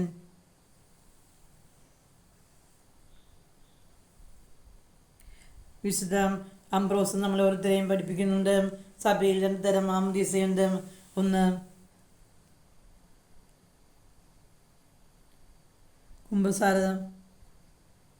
കുമ്പസാരത്തെ പറയുന്നത്, അത് രണ്ടാമത്തെ മാമോദീസ എന്നാണ് വിശുദ്ധ അംബ്രോസ് പറയുന്നത്.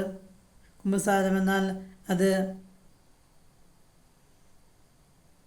മാമോദീസയിലൂടെ പാപത്തിൽ നിന്നും നമ്മൾ ഓരോരുത്തരും വീണ്ടെടുക്കപ്പെട്ട് പാപത്തിന് മരിച്ച് നീതിയാവുന്നതിന് നമ്മൾ മാമോദീസയിലൂടെ ആദ്യ മനുഷ്യൻ്റെ പാപത്തിൽ നിന്ന് പരിണത ഫലമായും നമ്മുടെ ആത്മാവിലേക്ക് വേരുപാകിയിരിക്കുന്നത് പാപത്തെ കഴുകിക്കളഞ്ഞ് പുതുജീവൻ ദൈവത്തിൻ്റെ ആത്മാവ് കൊണ്ട് കൊടുത്ത് ദൈവപുത്രനും ദൈവപുത്രിയുമായി നമ്മെ ഉയർത്തുന്ന കൂദാശയാണ് മാമോദീസ.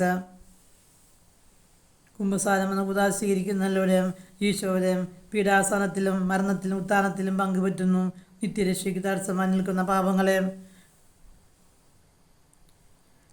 മരണാന്തരമുള്ള നിത്യ സൗഭാഗ്യത്തിൽ തടസ്സം നിൽക്കുന്ന ആത്മാവിലുള്ള പാപങ്ങളെ എല്ലാം ഇല്ലാതാക്കിയും പുതുജീവൻ കൊടുക്കുന്നു എന്നതാണ് മാമോദീസ എന്ന കൂദാശയിലൂടെ പരിശുദ്ധാത്മാവ് ചെയ്യുന്നത്.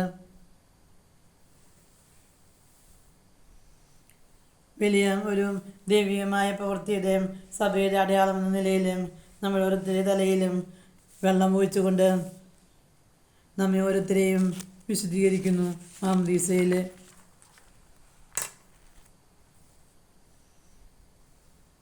യോഹന്നാൻ 3:1 നമുക്ക് കാണാൻ സാധിക്കും. 1 മുതൽ 5 വരെ വാക്യങ്ങൾ. ജലത്താൽ ആത്മാവിനാലും വീണ്ടും ജനിക്കുന്നില്ലെങ്കിൽ ഒരുവനും സ്വർഗ്ഗരാജ്യത്തിൽ പ്രവേശിക്കില്ല.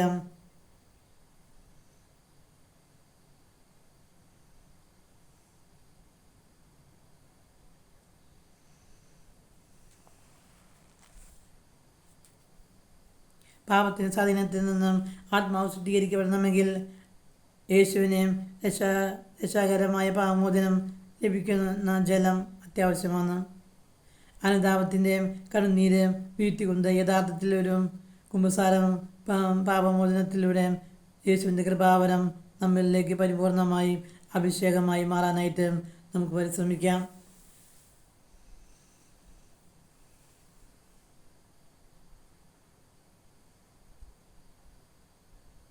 യേശു ശിമോൻ്റെ വീട്ടിലെ ഭക്ഷണത്തിൽ നിന്ന് ചെന്നപ്പോൾ ഒരു പാപി കടന്നു വന്ന് മുട്ടിന്മേൽ നിന്ന് വാവിട്ട് കരഞ്ഞുകൊണ്ട് കർത്താവിൻ്റെ പാദം കണ്ണുനീർ കൊണ്ട് കഴുകുകയും തലമുടി കൊണ്ട് തുടയ്ക്കുകയും ചെയ്ത് അത് നമുക്ക് ആ വചനത്തിൽ കാണാൻ സാധിക്കും. പരിശുദ്ധാത്മാവ് നൽകണമെങ്കിൽ നമ്മൾ പാപത്തെക്കുറിച്ച് ചിന്ത വരികയും പാപത്തിൽ നിന്ന് പശ്ചാത്താപിച്ച് ദൈവത്തെ വേദനിപ്പിച്ച് ദൈവത്തിനും സഹോദരങ്ങൾക്കും വേദനിപ്പിച്ചു എന്നുള്ള ചിന്തയിലും അനുദപിച്ചുകൊണ്ടും ഈ പാപങ്ങളെ ഏറ്റുപറഞ്ഞുകൊണ്ട് ദൈവത്തിൻ്റെ അരികിലേക്ക് തിരിച്ചു വരാനായിട്ട് നമുക്ക് പരിശ്രമിക്കാം.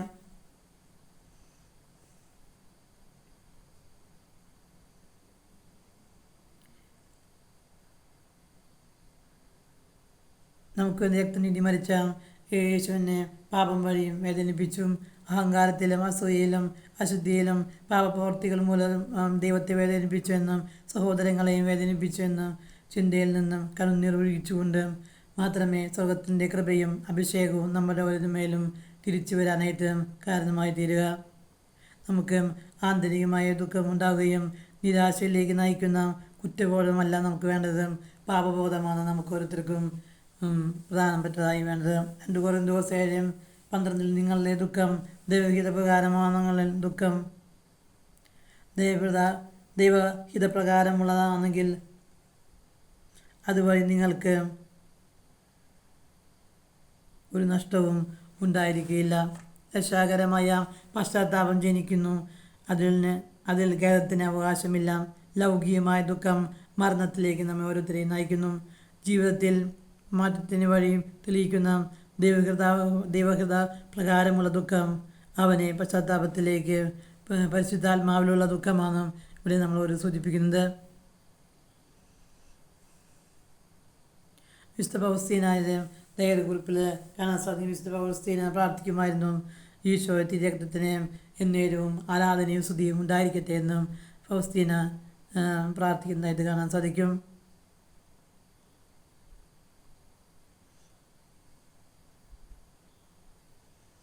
ഈശോ തിരുരക്തത്തിൻ്റെ പ്രാർത്ഥന ചൊല്ലുമ്പോൾ പിശാചിനെ ഒരിക്കലും അവിടെ പിടിച്ചു നിൽക്കാനായിട്ട് സാധിക്കുകയില്ല.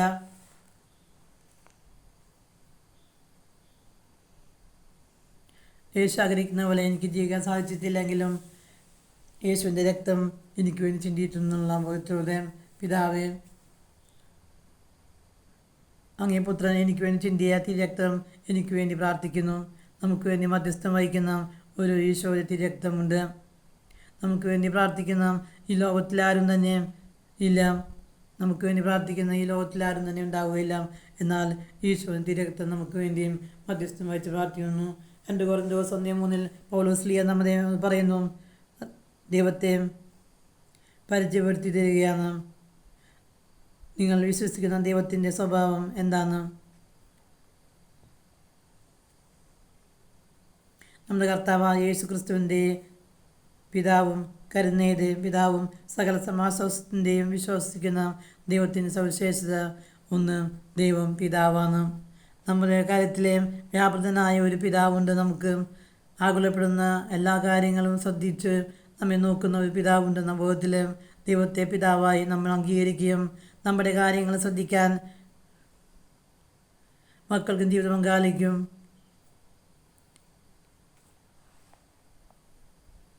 സാധിക്കുന്നില്ലെങ്കിൽ തന്നെ ദൈവത്തിന് സ്വർഗത്തിലൊരു പിതാവ് എനിക്ക് വേണ്ടിയും ഉണ്ട് എന്നുള്ള ബോധത്തിൽ കുറച്ച് വിശ്വസിച്ചുകൊണ്ട് ഈ ഭൂമിയിലെ സങ്കടങ്ങളും ഒറ്റപ്പെടുകളുമെല്ലാം എന്നെ ഒറ്റപ്പെടുത്തുമ്പോഴെല്ലാം എന്നെ ചേർത്ത് നിർത്തുന്ന ഒരു ദൈവമായ ഒരു പിതാവ് സ്വർഗത്തിലുണ്ടെന്ന ബോധത്തിൽ നമ്മെ പൊതിഞ്ഞു പിടിക്കുന്ന ഒരു അപ്പൻ സ്വർഗത്തിലുണ്ടെന്നുള്ള ബോധത്തിൽ ഈ ദൈവം നമ്മുടെ പിതാവാന്നുള്ള ഒരു ബോധ്യം നമ്മുടെ മനസ്സിലും ഓരോരുത്തരുടെയും ഹൃദയത്തിലും ഉണ്ടായിരിക്കാനായി നമുക്ക് പരിശ്രമിക്കാം. കരുണയുള്ളവരും പിതാവാണ് നമുക്കുള്ളത്. സകല സമാശ്വാസത്തിൻ്റെയും ദൈവമായ അവനാണ്.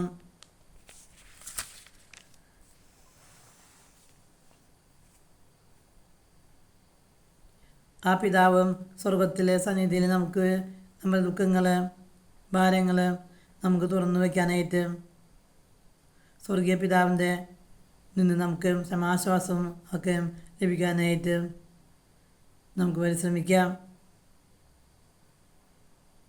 നമുക്ക് ആശ്വാസവും ദുഃഖവും നിരാശയും ഒക്കെ ഉണ്ടായി നിറഞ്ഞിരിക്കുന്ന സമയത്ത് നമ്മൾ ആശ്വാസത്തിന് വേണ്ടിയും ദിവ്യകാരനാഥൻ്റെ മുന്നിൽ നമുക്ക് നമ്മുടെ ദുഃഖങ്ങളെല്ലാം ഇറക്കി വയ്ക്കാനായിട്ട് നമുക്ക് പരിശ്രമിക്കാം.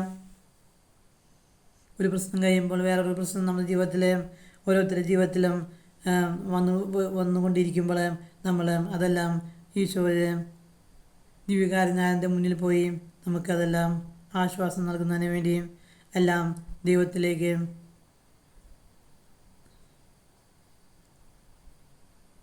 നൽകിക്കൊണ്ട് നമ്മുടെ ഹൃദയത്തിൻ്റെ വേദനകളെല്ലാം പ്രയാസങ്ങളെല്ലാം ആ ദിവ്യകാരനാഥൻ്റെ മുന്നിൽ നമുക്ക് തുറന്ന് സമർപ്പിച്ചുകൊണ്ട് അതിൽ നിന്ന് മോചനം സാധിക്കാം.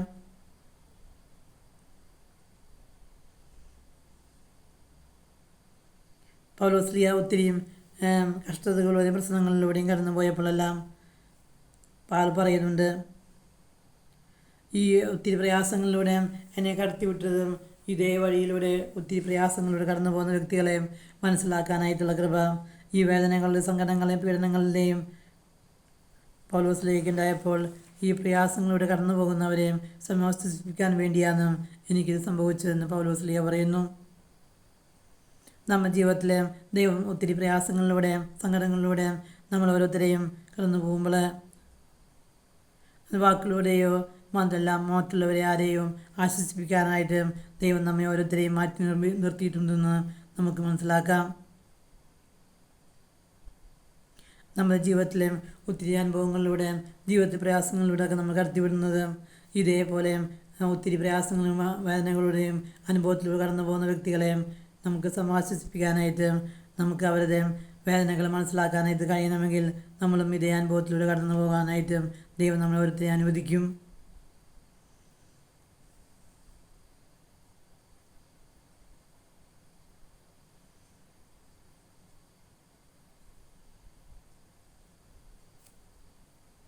പൗലോസ്ലീഹ പറയുന്ന യേശയിൽ മരണഭയം ഉണ്ടാകത്തക്ക വിധം ഒരു വലിയ സഹനം പൗലോസ്ലീഹയുടെ ജീവിതത്തിലെ മരണഭയത്തിലൂടെ പോലും പൗലോസ്ലീഹ കടന്നുപോയതായിട്ട് നമുക്ക് കാണാനായിട്ട് സാധിക്കും. കഠിനമായി നാം പീഡിക്കപ്പെട്ടു. ഞാൻ പല ശിക്ഷകൾക്ക് വിധേയനായി തീർന്നു. ഇതെല്ലാം തങ്ങളിൽ തന്നെ ആശ്രയിക്കാതെ മരിച്ച് നമുക്ക് വേണ്ടിയും ഉയർത്തപ്പെട്ട ദൈവത്തിൽ ആശ്രയിക്കാൻ വേണ്ടിയാണ് ഇതെല്ലാം സംഭവിച്ചതെന്ന് പൗലോസ് ശ്ലീഹ പറയുന്നു.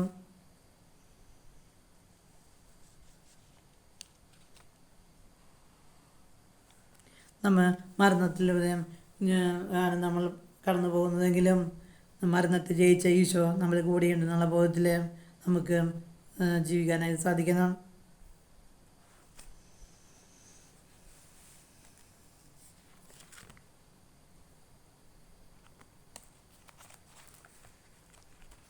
യേശുവിൽ സ്നേഹമുള്ളവരെ, യേശുവിൻ്റെ രക്തം നാം ഓരോരുത്തരെയും വീണ്ടെടുക്കുന്നതും യേശുവിൻ്റെ രക്തം നാം ഓരോരുത്തരെയും വിശദീകരിക്കുന്നതും യേശുവിൻ്റെ രക്തം നാം ഓരോരുത്തരെയും കഴുകുന്നതും യേശുവിൻ്റെ രക്തം നമ്മെ ഓരോരുത്തർക്ക് വേണ്ടിയും പാപം അവരെ മേൽ ആരോപിക്കരുതേ എന്ന് നമുക്ക് വേണ്ടിയും വാദിക്കുകയും ചെയ്യുന്ന രക്തമാണ് യേശുവിൻ്റെ രക്തം.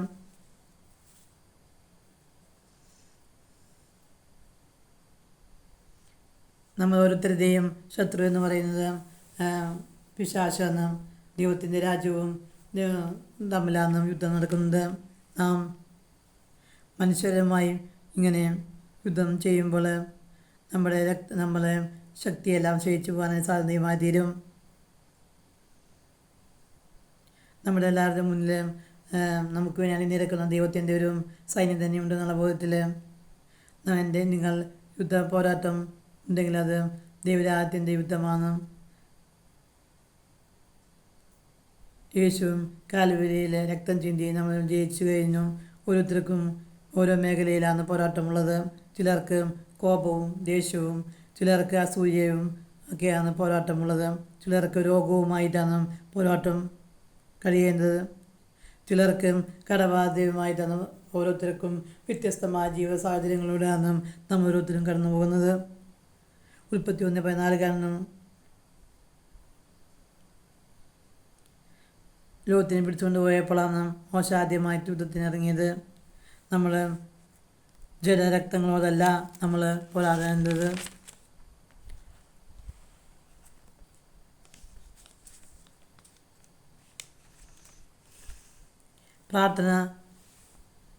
പ്രാർത്ഥനയ്ക്ക് ശക്തിയുണ്ട്. അത് നെഗറ്റീവായ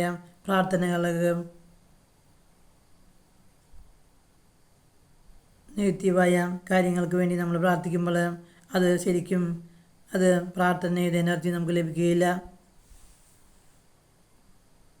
പ്രാർത്ഥന നമ്മൾ അധികാരത്തോടെ ആകുമ്പോൾ, ദൈവത്തിൻ്റെ അകത്തു നിന്നുകൊണ്ട് നിങ്ങൾ പ്രാർത്ഥിക്കുമ്പോൾ, ആ അധികാരത്തോടെ ഉറപ്പിച്ച് പ്രാർത്ഥിക്കുമ്പോഴാണ് ആ പ്രാർത്ഥനയ്ക്ക് അധികാരവും ശക്തിയും ലഭിക്കുന്നത്. ദൈവത്തിൻ്റെ വചനത്തിൻ്റെ അകത്തു നിന്നും നമ്മൾ പ്രാർത്ഥിക്കുമ്പോൾ ആ പ്രാർത്ഥനയ്ക്ക് ശക്തി ലഭിക്കുന്നു.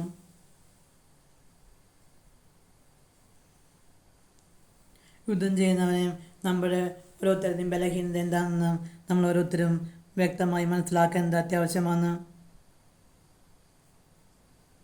വെളിപ്പാട് 12:11 പറയുന്നു, രക്തം കൊണ്ട് വിലയ്ക്ക് വാങ്ങപ്പെട്ടവരാണ് നമ്മൾ ഓരോരുത്തരും.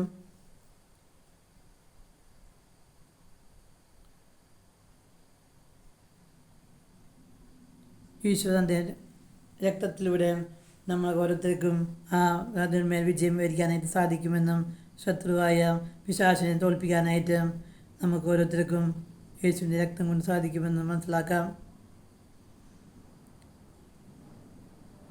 നമ്മൾ ഓരോരുത്തരുടെയും മനസ്സിൽ ശത്രുവായിട്ട് ഏതെങ്കിലും വ്യക്തികളെയും ഒക്കെയാണ് നമ്മൾ മനസ്സിൽ കടന്നു വരുന്നതെങ്കിൽ നമ്മുടെ മനോഭാവവും ചിന്താഗതിയും ദൈവത്തിന് ചേർന്നതല്ല എന്ന് നമുക്ക് മനസ്സിലാക്കാം. ഒരു വശം ദൃശ്യമായ രൂപത്തിൽ അവരാണ് നമ്മോട് യുദ്ധം ചെയ്യുന്നതെങ്കിലും പിശാചാണ് അതിനുള്ളിൽ സാത്താനാണ് ആ യുദ്ധത്തിൻ്റെ വ്യക്തിയെന്ന് മനസ്സിലാക്കിക്കൊണ്ട് ശത്രുക്കളായ ആ സാത്താനുമായിട്ടുള്ള യുദ്ധമാണെന്ന് മനസ്സിലാക്കിക്കൊണ്ട് മറ്റു വ്യക്തികളോടും വിദ്വേഷവും വെറുപ്പും മനസ്സിൽ വയ്ക്കാതെ അതെല്ലാം അവരുടെ ഉള്ളിലൂടെ ഇരുന്ന് പ്രവർത്തിക്കുന്ന പിശാചിനെ യേശുവിൻ്റെ രക്തം കൊണ്ട് കഴുകി വിശദീകരിച്ച് നമ്മെ അതിന്മേൽ വിജയം വരിക്കാനായിട്ട് നമുക്ക് ഓരോരുത്തരും പരിശ്രമിക്കാം. എനിക്ക് ഒരു മനുഷ്യരോടും ശത്രുതയില്ല. എനിക്കെതിരെ നിൽക്കുന്ന ആരുമായി കൊള്ളട്ടെ, എന്നെ കുറ്റം പറയുകയും എന്നെ വിധിക്കുകയും ചെയ്യുന്ന ആരെങ്കിലും ആകട്ടെ, പക്ഷേ എനിക്ക് ശത്രുക്കളായി പോരാടാനുള്ളത് യേശുവിൻ സാത്താനുമായിട്ടാണെന്നുള്ള ബോധ്യം നമുക്ക് ഓരോരുത്തർക്കും എപ്പോഴും ഉണ്ടായിരിക്കണം. നമ്മൾ ആരാധനകൾ വൈരാഗ്യമോ വിദ്വേഷമോ വെച്ചുകൊണ്ട് പ്രാർത്ഥിച്ചുകൊണ്ട് എന്നാലും ആ പ്രാർത്ഥന ദൈവസന്നിധിയിൽ ഒരിക്കലും സ്വീകാര്യമായി തീരുകയില്ലെന്ന് നമ്മൾ ഓരോരുത്തരും മനസ്സിലാക്കിക്കൊണ്ട് ആ മനോഭാവം മറ്റുള്ളവരെ ക്ഷമിക്കുകയും അവർക്ക് വേണ്ടിയും പ്രാർത്ഥിക്കുകയും ചെയ്യുന്ന മനോഭാവമാണ് നമുക്ക് ഓരോരുത്തർക്കും വേണ്ടത്. മറ്റുള്ളവരെ അനുഗ്രഹിക്കാനായിട്ട് വിളിക്കപ്പെട്ടവരാണ് നാം ഓരോരുത്തരും.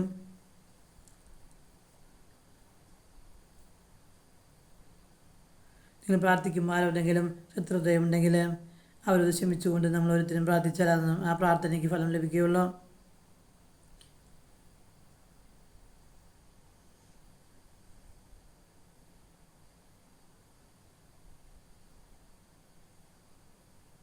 നമ്മുടെ ആയുധങ്ങൾ ഒരിക്കലും ജനികമായ മനുഷ്യൻ്റേതല്ല, അത് ആത്മീയമാണ്.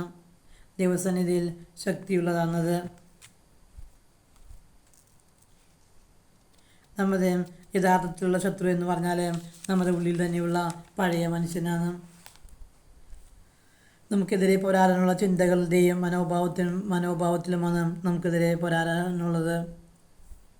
ആ പോരാട്ടത്തിൽ ജയിക്കാനായിട്ട് ശത്രുവിനെ അറിഞ്ഞുകൊണ്ട് മനുഷ്യരോട് പോരാടാതെ അത് ദൈവം പിശാചുമായിട്ടുള്ള ഒരു പോരാട്ടമാണെന്ന് മനസ്സിലാക്കിക്കൊണ്ട് യേശുവിൻ്റെ രക്തത്തിൻ്റെ സംരക്ഷണം പ്രാർത്ഥിക്കുമ്പോൾ ആ സാത്താൻ നമ്മുടെ മേലുള്ള ശരീരത്തിൻ്റെ മേലും നമ്മുടെ കുടുംബത്തിൻ്റെ മേലുമുള്ള സാത്താൻ ആധിപത്യം തകർക്കാനായിട്ട് നമുക്ക് സാധിക്കും. ഈ ദൈവത്തിൻ്റെ ശുശ്രൂഷകൻ ഒരിക്കലും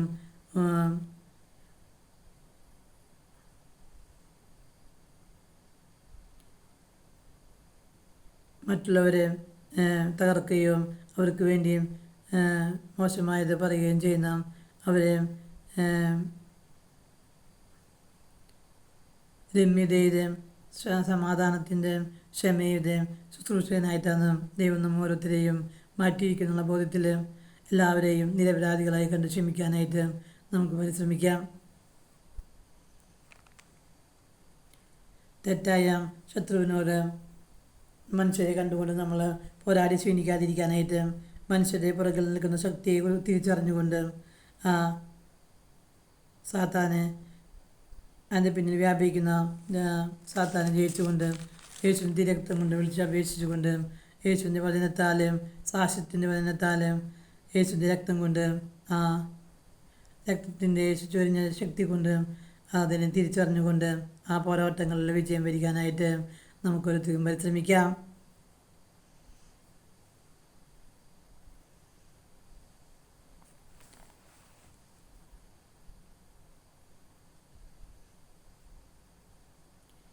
ദൈവത്തെ യേശുവിൻ്റെ ജ്ഞാനം കൊണ്ട് യേശു നമ്മുടെ ജ്ഞാനമാണ്, യേശു നമ്മുടെ നീതിയാണ്, യേശു നമ്മുടെ വിശുദ്ധീകരണമാണ്. യേശു നമ്മെ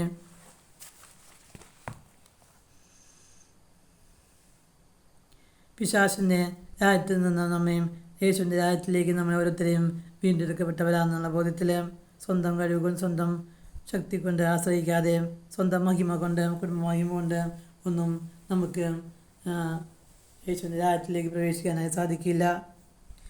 ദൈവത്തിൻ്റെ ജ്ഞാനവും നീതിയും വീണ്ടെടുപ്പുമാണ് ഏറ്റെടുത്തുകൊണ്ട് യേശു നമ്മയും നീതീകരിച്ച് വിശദീകരിച്ച് രക്തം കൊണ്ട് കഴുകിയാണ് നമ്മെ ഓരോരുത്തരെയും വീണ്ടെടുത്ത് നമ്മെ ആ ദൈവത്തിൻ്റെ രാജ്യത്തിലേക്ക് നമ്മെ ഓരോരുത്തരെയും പ്രവേശിച്ചിരിക്കുന്നുള്ള ബോധ്യം നമുക്കുണ്ടായിരിക്കണം.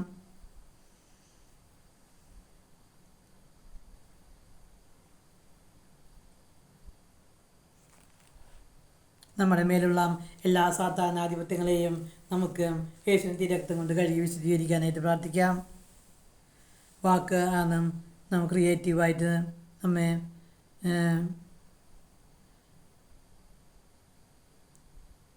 നമ്മൾ വാക്കും നദരം കൊണ്ട് ഏറ്റു പറയുമ്പോഴാണ് അത് നമ്മളിൽ നിന്ന് വിടുവിക്കപ്പെടുകയുള്ളൂ.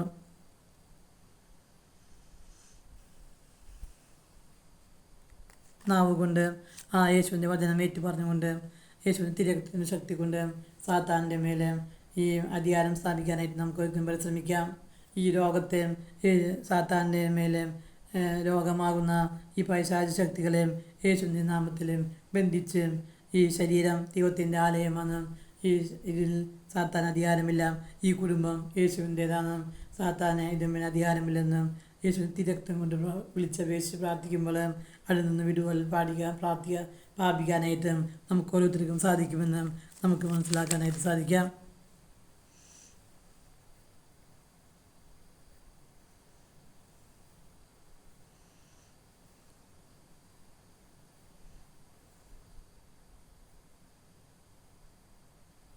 യേശുവിൻ്റെ രക്തം നമുക്ക് വേണ്ടി സംസാരിക്കുന്നു എന്ന് നമുക്ക് മനസ്സിലാക്കാൻ സാധിക്കും.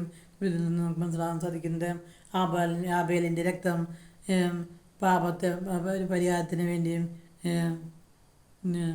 പാപത്തിന് വേണ്ടിയും ഈ ഭൂമിയിൽ മേലെ നിലവിളിക്കുമ്പോൾ യേശുവിൻ്റെ രക്തം നമുക്ക് ഓരോരുത്തർക്കും വേണ്ടി നിലവിളിച്ച് പ്രാർത്ഥിക്കുകയാണ്.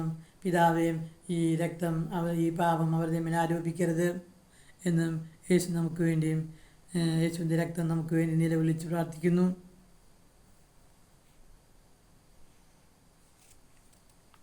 യേശുവും ഈ പുതിയ നിയമത്തിന് മധ്യസ്ഥനായ യേശുവും ശ്രീകോവിൽ പ്രവേശിച്ച് സ്വന്തം രക്തം കൊണ്ടാണ് നമ്മൾ ഓരോരുത്തരും വീണ്ടെടുത്തത് എന്നുള്ള ബോധത്തിൽ നമുക്ക് യേശുവിൻ്റെ അടുക്കിലേക്ക് യേശുവിൻ്റെ രക്തത്തെ മുറുകി പിടിച്ചുകൊണ്ട് നമ്മുടെ കുടുംബത്തിലെ ജീവിതത്തിലെ പ്രയാസങ്ങളിലും രോഗങ്ങളിലെല്ലാം ആ തിരക്തത്തിൻ്റെ സംരക്ഷണം ഏറ്റെടുത്തുകൊണ്ട് തിരക്തം കൊണ്ട് ഞങ്ങൾ ഓരോരുത്തരെയും കഴുകി വിശദീകരിക്കണമേ.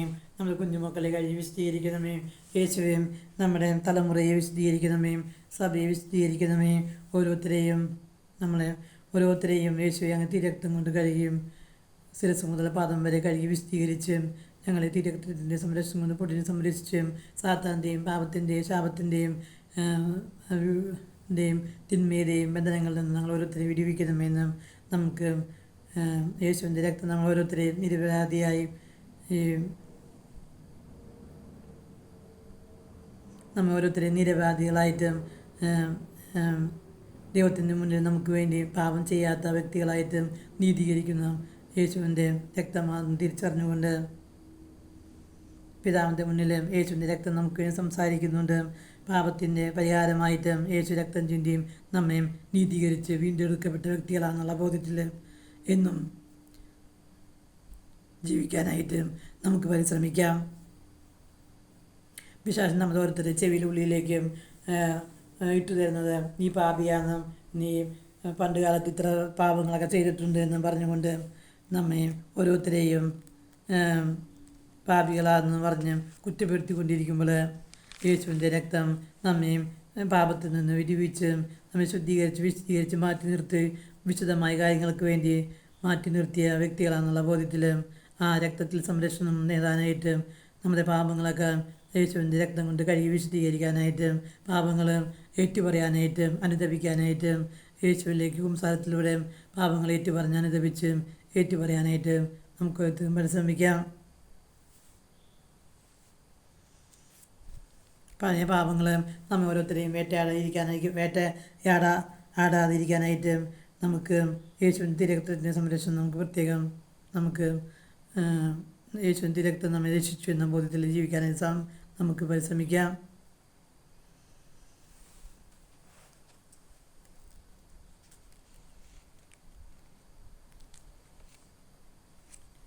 യേശുവിൻ്റെ രക്തത്തിലൂടെയാണ് നമ്മൾ ഓരോരുത്തരെയും രക്തത്തിൽ പീഡാസനം കുറിച്ച് മനസ്സിലൂടെ നമ്മൾ ഓരോരുത്തരെയും വിശദീകരിച്ച് വീണ്ടെടുത്ത് യേശുവിനെ മാറ്റിവിട്ട വ്യക്തികളാണെന്നുള്ള ബോധത്തിൽ ജീവിക്കാനായിട്ട് നമുക്ക് പരിശ്രമിക്കാം.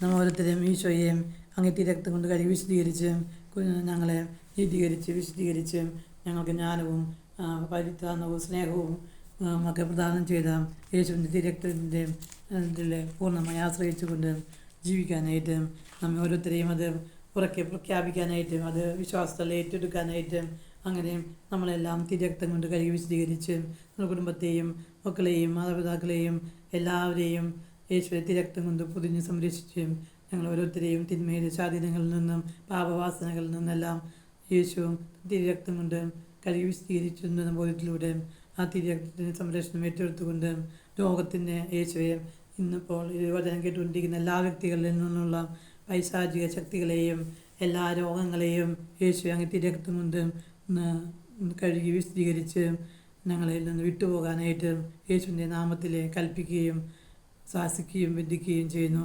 യേശുവെ ഞങ്ങൾ ഓരോരുത്തരെയും കഴുകി വിശദീകരിച്ച് ശുദ്ധീകരിച്ച് യേശുവിന് വേണ്ടി മാറ്റപ്പെട്ട യേശുവിൻ്റെ വിലയായി കൊടുത്ത് യേശുവിൻ്റെ ഇറക്കപ്പെട്ട വ്യക്തികളാണെന്നുള്ള ബോധ്യത്തിൽ നന്നായിട്ട് യേശുവിൻ്റെ രാജ്യത്തിലെ അംഗങ്ങളായി തീരാനായിട്ട് നമുക്ക് പരിശ്രമിക്കാം. പാപത്തെയും പാപവാസനകളെയും വെറുത്തുപേക്ഷിച്ചുകൊണ്ട് അത് പാപങ്ങളെ ഏറ്റുപറഞ്ഞുകൊണ്ട് ദൈവത്തിൻ്റെ പുതിയ സൃഷ്ടിയായും നമുക്ക് തീരാനായിട്ട് പരിശ്രമിക്കാം. യേശു പിതാവിൻ്റെയും പുത്രൻ്റെയും പരിശുദ്ധാത്മാവിന്റെ നാമത്തിൽ